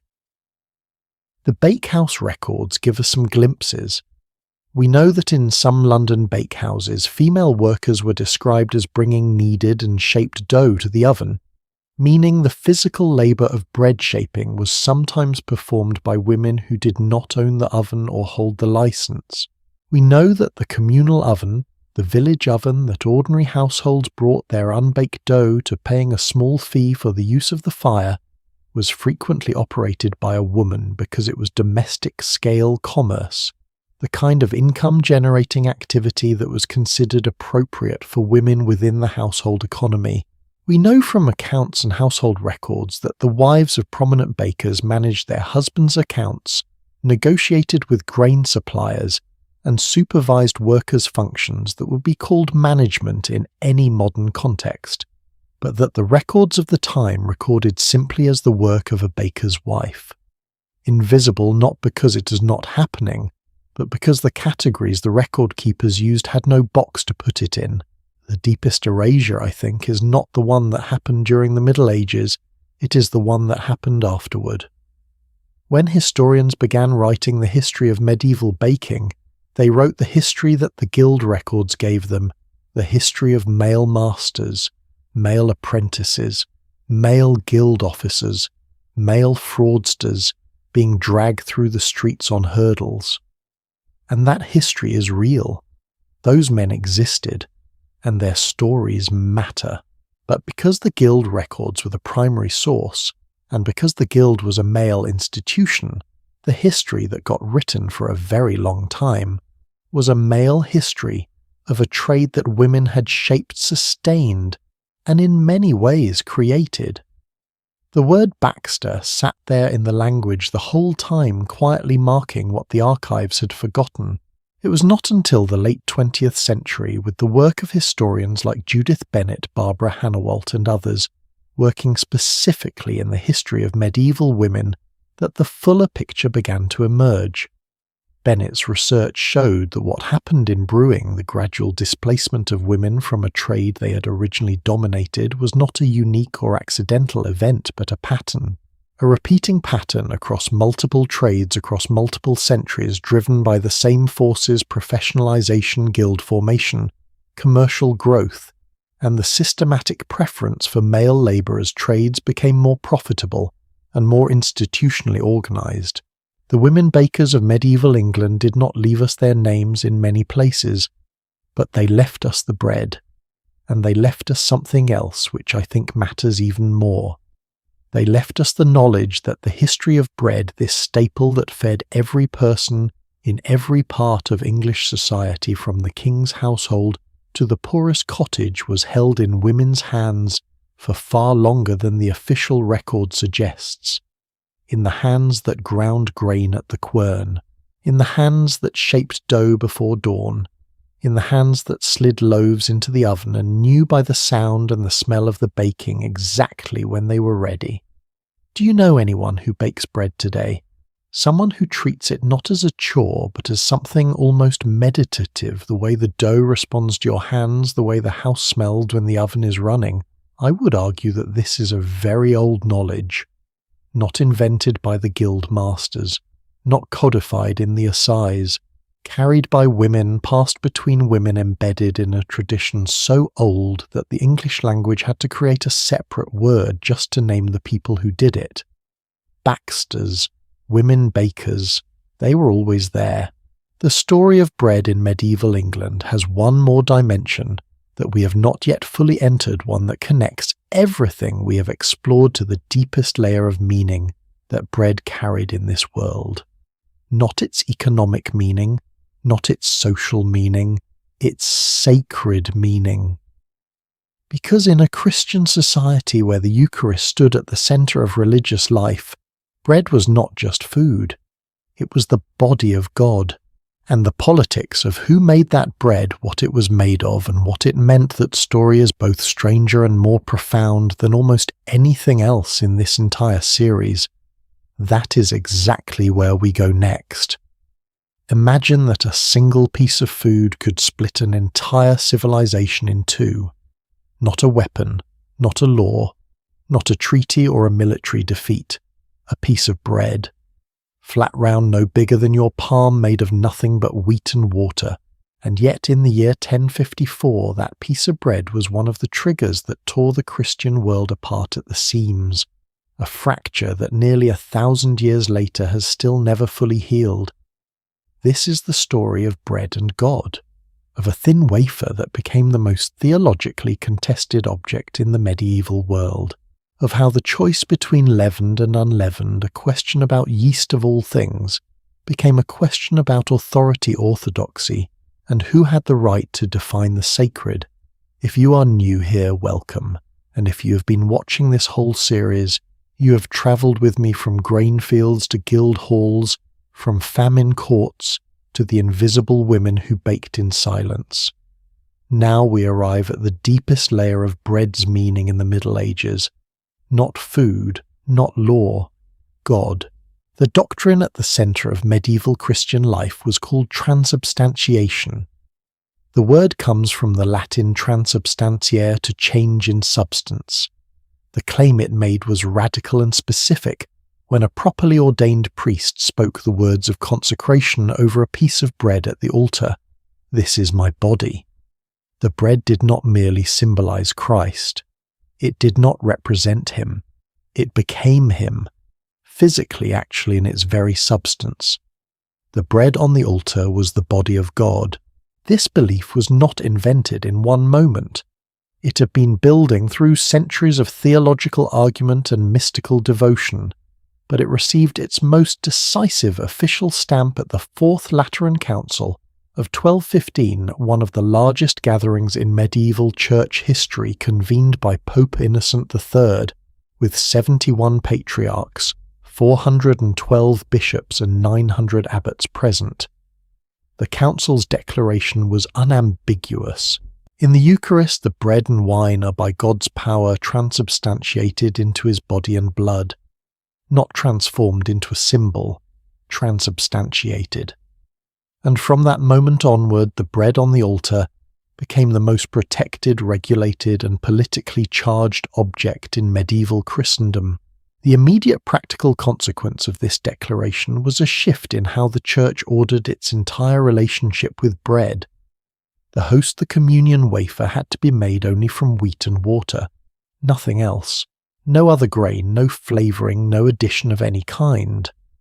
The Code of Canon Law, as it was developed in the medieval period, specified this with the kind of precision that would feel at home in a modern food safety regulation.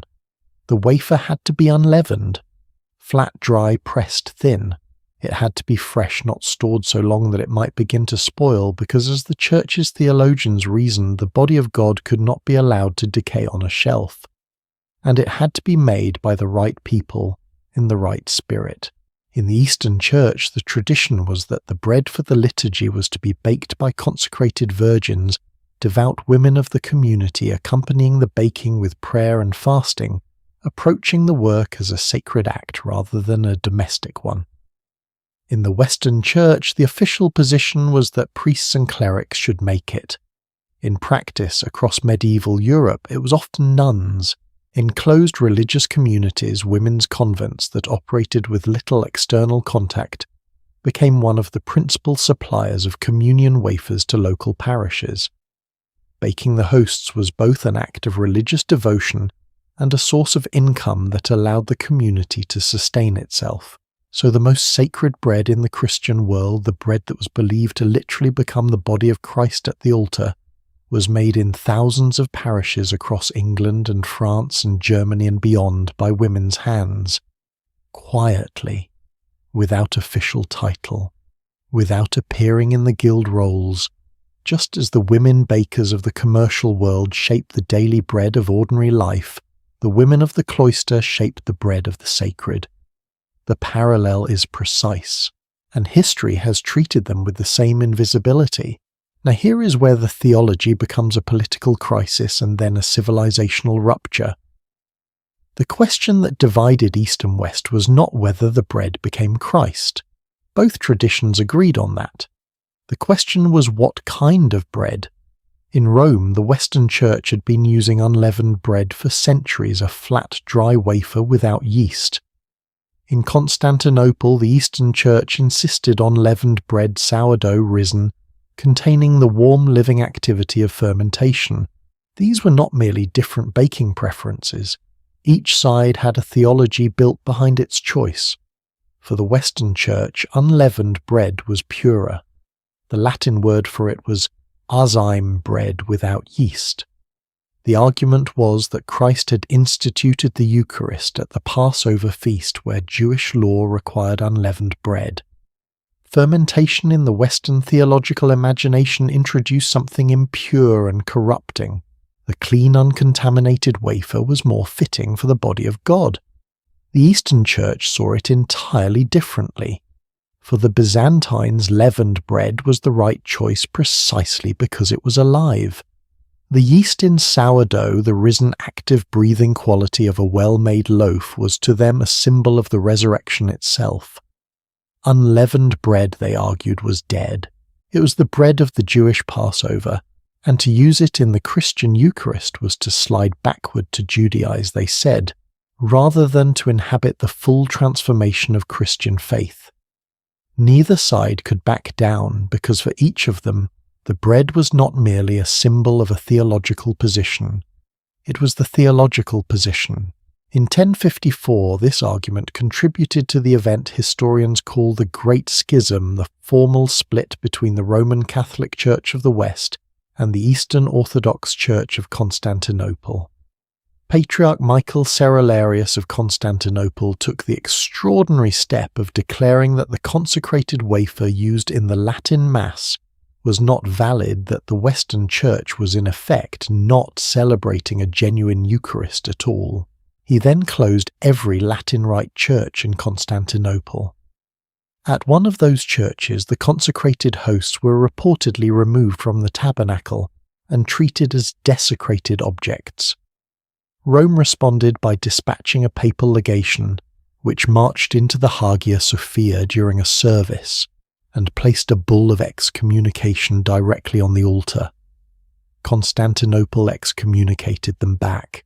Two of the oldest, most powerful religious institutions in the world hurling the ultimate ecclesiastical weapon at each other, over bread, or rather over what bread meant and who had the authority to say so. The schism is usually explained in terms of political rivalry between Rome and Constantinople, disputes about the authority of the Pope, technical theological arguments about the nature of the Holy Spirit. And all of those things were real, but the bread argument was not peripheral. It was central. It was the argument that had a face the ordinary person could understand. The argument you could hold in your hand, weigh, examine, and take a position on. Sourdough or wafer? That was the question that still divides these two branches of Christianity today, nearly 10 centuries later. Back inside medieval England, the politics of the Eucharist played out at every level of society. Consider what transubstantiation meant for the architecture of power.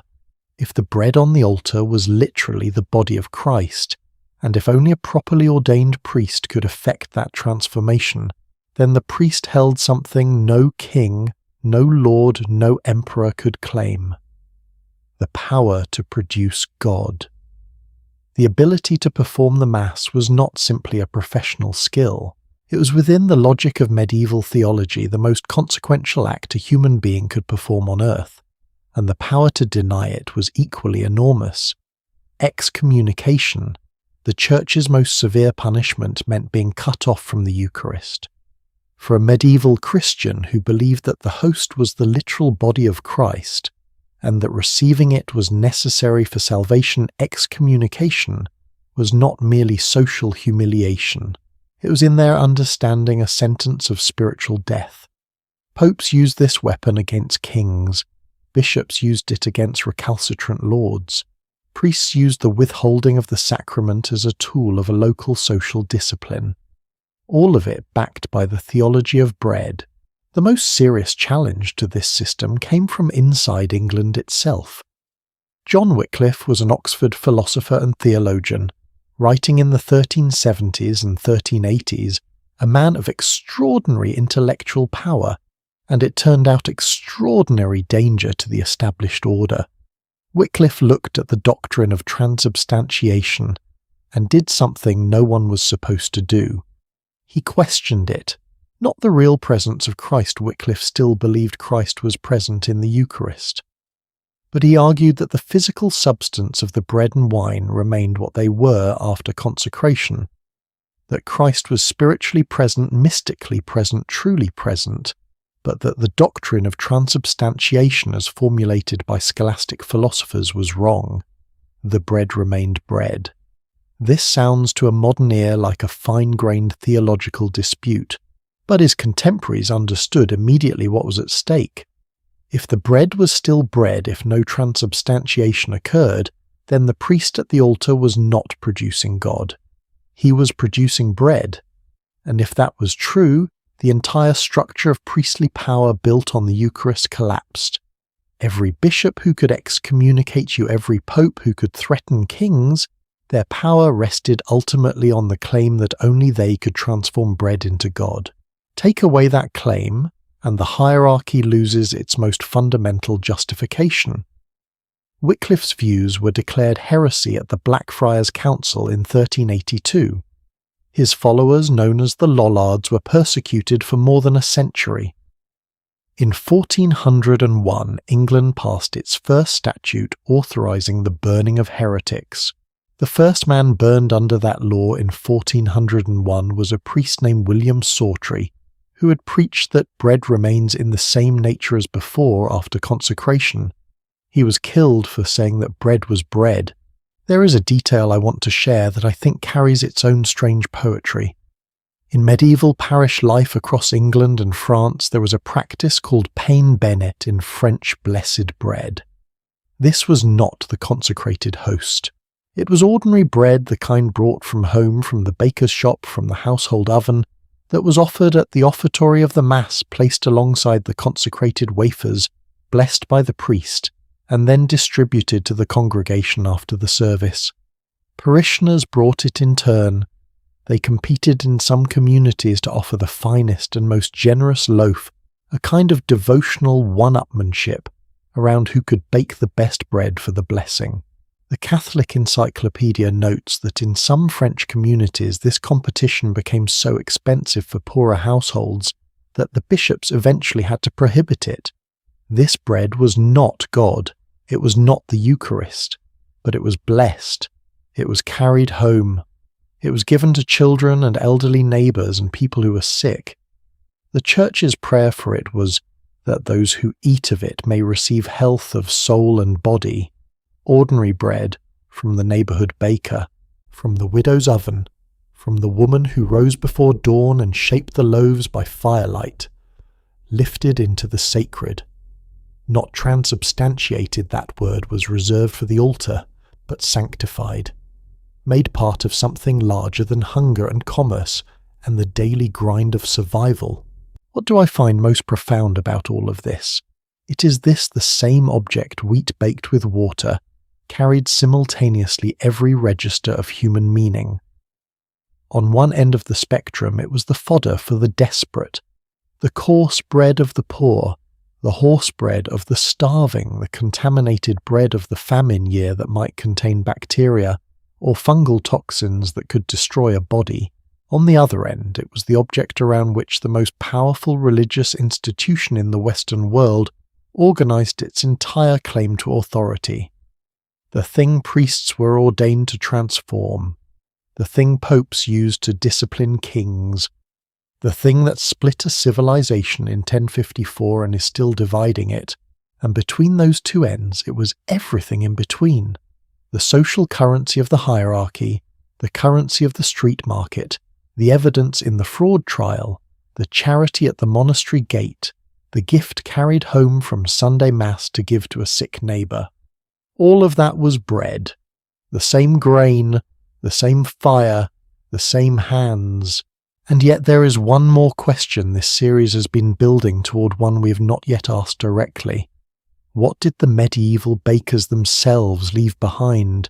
Not in the doctrine, not in the laws, in the world we actually live in now, because some of what they built in the most literal physical sense is still here, still shaping how we eat, how we bake, how we think about bread, and why we reach for a loaf when we want to feed someone we love.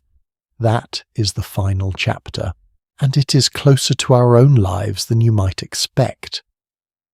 There is something I want you to think about before we begin tonight. At some point in the next few days you are going to eat bread.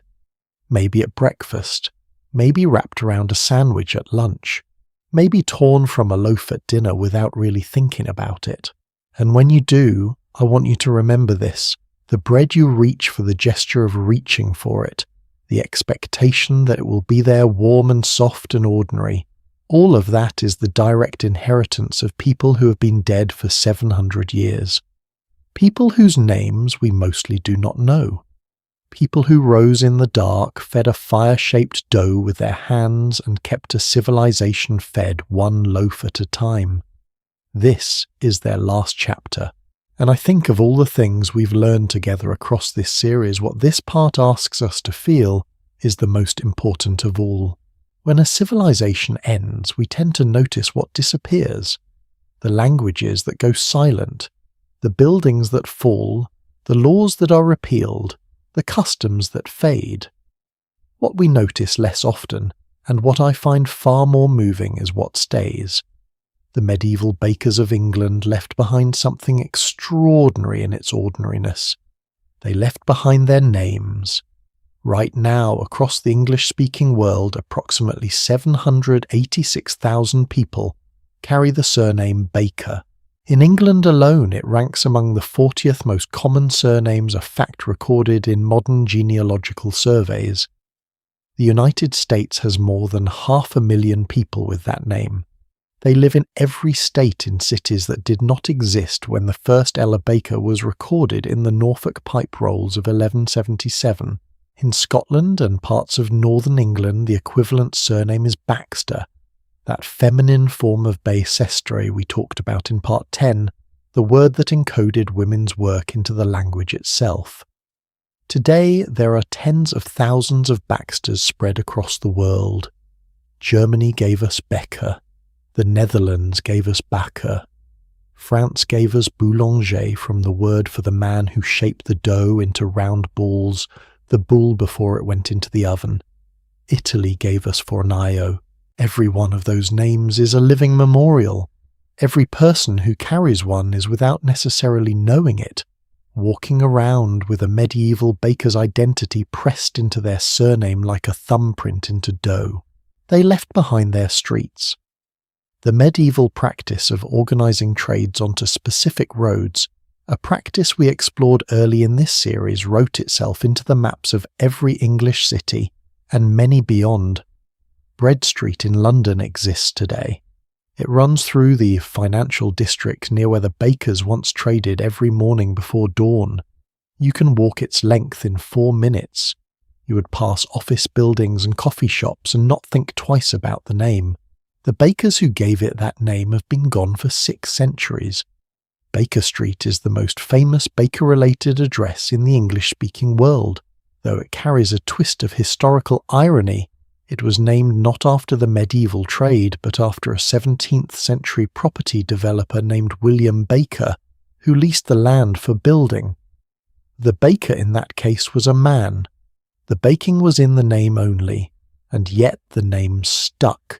And millions of people around the world know it as the address of the most famous fictional detective in history, Sherlock Holmes of 221B. A mystery solved in a house named for a baker. There is something perfectly medieval about that somehow. They left behind the guild, the worshipful company of bakers, that body we met in Part 7, which first paid its annual tribute to the crown in 1155, still exists. Not as a regulatory body, not as an institution that weighs loaves and drags fraudulent bakers through the streets of Cheapside on a hurdle, but it exists. It meets at Baker's Hall on Harp Lane, a site the company has occupied since 1505, a site that has burned to the ground 3 times and been rebuilt 3 times. The current hall completed in 1964 after the Blitz destroyed its predecessor. 3 stained glass windows in the hall, installed in 1969 and designed by the artist John Piper, show red, yellow and white flames against a blue background. 1 flame for each hall the fire has taken, which is either a very brave decorating choice or a very dry English joke depending on how you look at it. The company still elects its master and wardens on the first Monday, following St. Clement's Day, the 23rd of November, the feast of the patron saint they have honoured since the Middle Ages.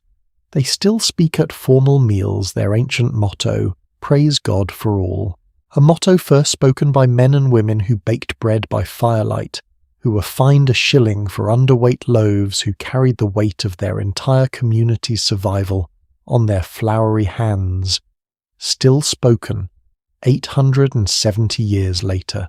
They left behind a question that turns out to be urgent. This is the part of the story I did not expect to arrive at but cannot now avoid.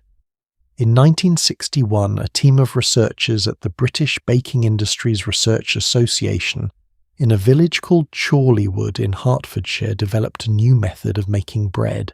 The Chorleywood bread process, or CBP, used intense high-speed mechanical mixing to replace the long, slow fermentation that had been the foundation of bread making for 6,000 years.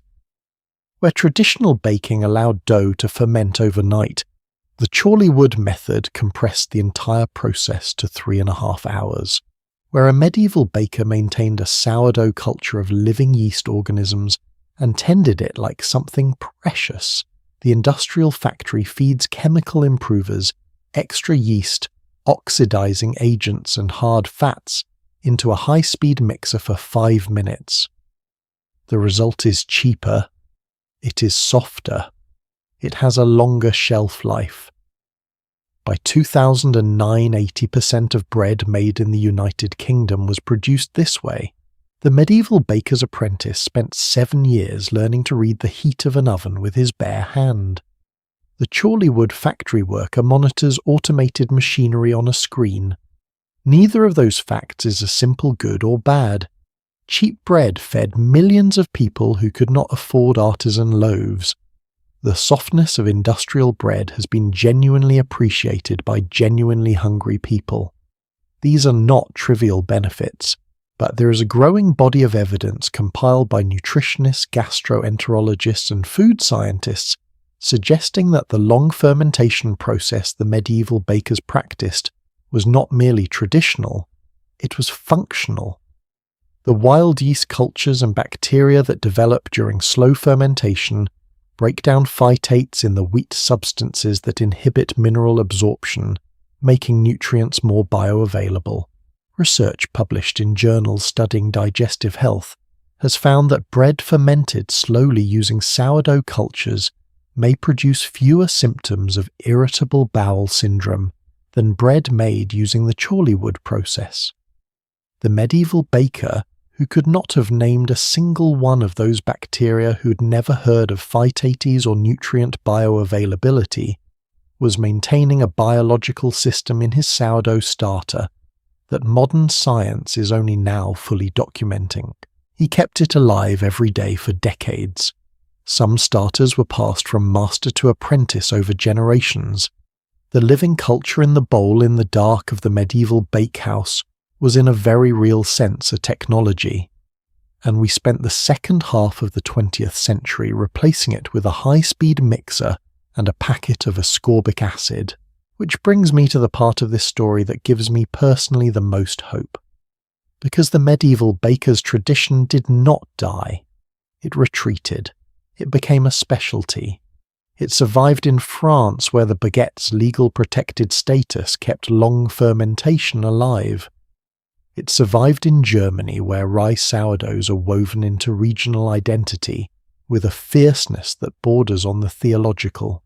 It survived in San Francisco, where the particular wild yeasts of the Bay Area fog produce a bread so distinctive that its microorganisms were named Fructolactobacillus sanfranciscensis by the scientists who identified them. And then, in the late 20th century, something remarkable happened. People started missing it. Artisan bakers, people who had trained in the old methods or taught themselves from old books, or simply refused to accept that soft, flavourless sliced bread was what bread was supposed to be, started opening small bakeries. Eric Pallant, in his book Sourdough Culture, A History of Bread Making from Ancient to Modern Bakers, published in 2021, traces how the sourdough revival drew an unbroken line back through the centuries, through the gold rush miners who carried their starters across the Sierra Nevada mountains, because commercial yeast was unavailable, through the medieval housewives tending their cultures in clay pots beside the fire, all the way back to the ancient Egyptians who first discovered that a mixture of flour and water left out in the warm air would mysteriously begin to rise. 6,000 years of the same living tradition. And then in 2020, locked in their homes in a global pandemic, millions of people around the world did something they had not done in generations. They started baking sourdough. Social media filled with photographs of starters, little jars of living culture sitting on kitchen windowsills. People named their starters. They asked each other for advice on fermentation temperatures. They argued with a passion that would have delighted a medieval guildmaster about the correct hydration ratio for a proper crumb. They were, in a sense, they could not quite articulate reaching back, reaching through the Industrial Revolution and the supermarket and the plastic bag and the Chorley wood mixer, reaching all the way back to a baker who woke at 2 a.m, who pressed his palm against the dome of the oven to read the heat, who fed his starter culture and shaped his dough by feel and experience and the knowledge that had been handed to him by someone who was now gone. The tradition was never really lost. It was waiting. So what in the end did the medieval bakers leave behind? They left behind their names scattered across the phone books and the voter rolls and the genealogy databases of every English-speaking country on earth. They left behind their streets quietly embedded in the maps of cities that grew up and over and around them. They left behind their guilds still meeting, still electing a master, still speaking that ancient motto through their 900-year continuity.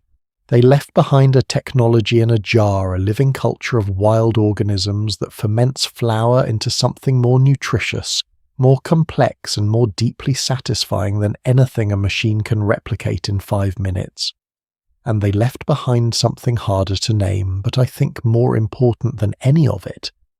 They left behind the gesture. The act of making bread, of taking grain and water and fire and time and turning them with your hands into something that feeds another person, is one of the oldest deliberate acts in human history. It predates writing. It predates metalworking. It predates the wheel. When the medieval baker shaped a loaf at 3 a.m. in the dark, he was doing what every baker before him had done for thousands of years. When you knead dough on your kitchen counter, if you have ever done that, or if you ever do, you are doing the same thing. The hands are different. The oven is different. The flour is milled by machines the medieval baker could not have imagined. But the gesture is the same. The warmth of the dough under your palms is the same. The smell when it comes out of the oven is the same. The impulse to hand it to someone else and watch them eat the oldest, simplest version of what it means to take care of another human being is the same. The bakers of the Middle Ages did not think of themselves as preserving anything. They thought of themselves as going to work, getting up in the dark, feeding the fire, doing what had to be done. What it turns out they were preserving without knowing it, without being asked, without anyone recording their names in any document that history thought to keep, was us. We have now travelled together through 12 parts of this story. We began with grain in the field, with the basic arithmetic of survival. 60% of all medieval calories compressed into a loaf no larger than a hand. We followed the baker through the dark of the morning and the heat of the dome oven and the weight of the guilds and the terror of the assize courts. We met the women who baked in shadow, whose work was never quite erased because the language itself refused to forget them.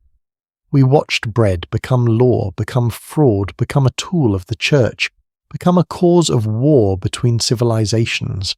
And now we are here. At the end, which is also in a very real sense just another beginning, because you are going to eat bread again, and next time perhaps you will hold it for just a moment longer than usual. You might think about the 7-year apprentice pressing his hand against a hot oven wall. You might think about the woman whose name is somehow still alive in the word Baxter. You might think about the sourdough starter sitting in a jar somewhere fed every morning alive and fermenting, a direct biological descendant of a culture that has been passed from baker to baker for 1,000 years or more.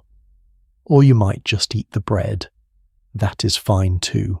They would not have minded. They baked it for you. I want to say something before we close that. I mean very sincerely. Thank you. Not a polite formulaic thank you, but a genuine one from someone who has spent a great deal of time in these 12 parts, living with these bakers, learning their names from court records and guild rolls and famine chronicles, trying to do justice to lives that history stored quietly in its margins. Thank you for listening in the dark. Thank you for staying through the whole story, through the frauds and the fires, the schisms and the famines, the women whose names we almost lost, the men who were burned not for crimes, but for saying that bread was bread. You chose to spend part of your precious, finite time with people who've been dead for 700 years. That is not a small thing.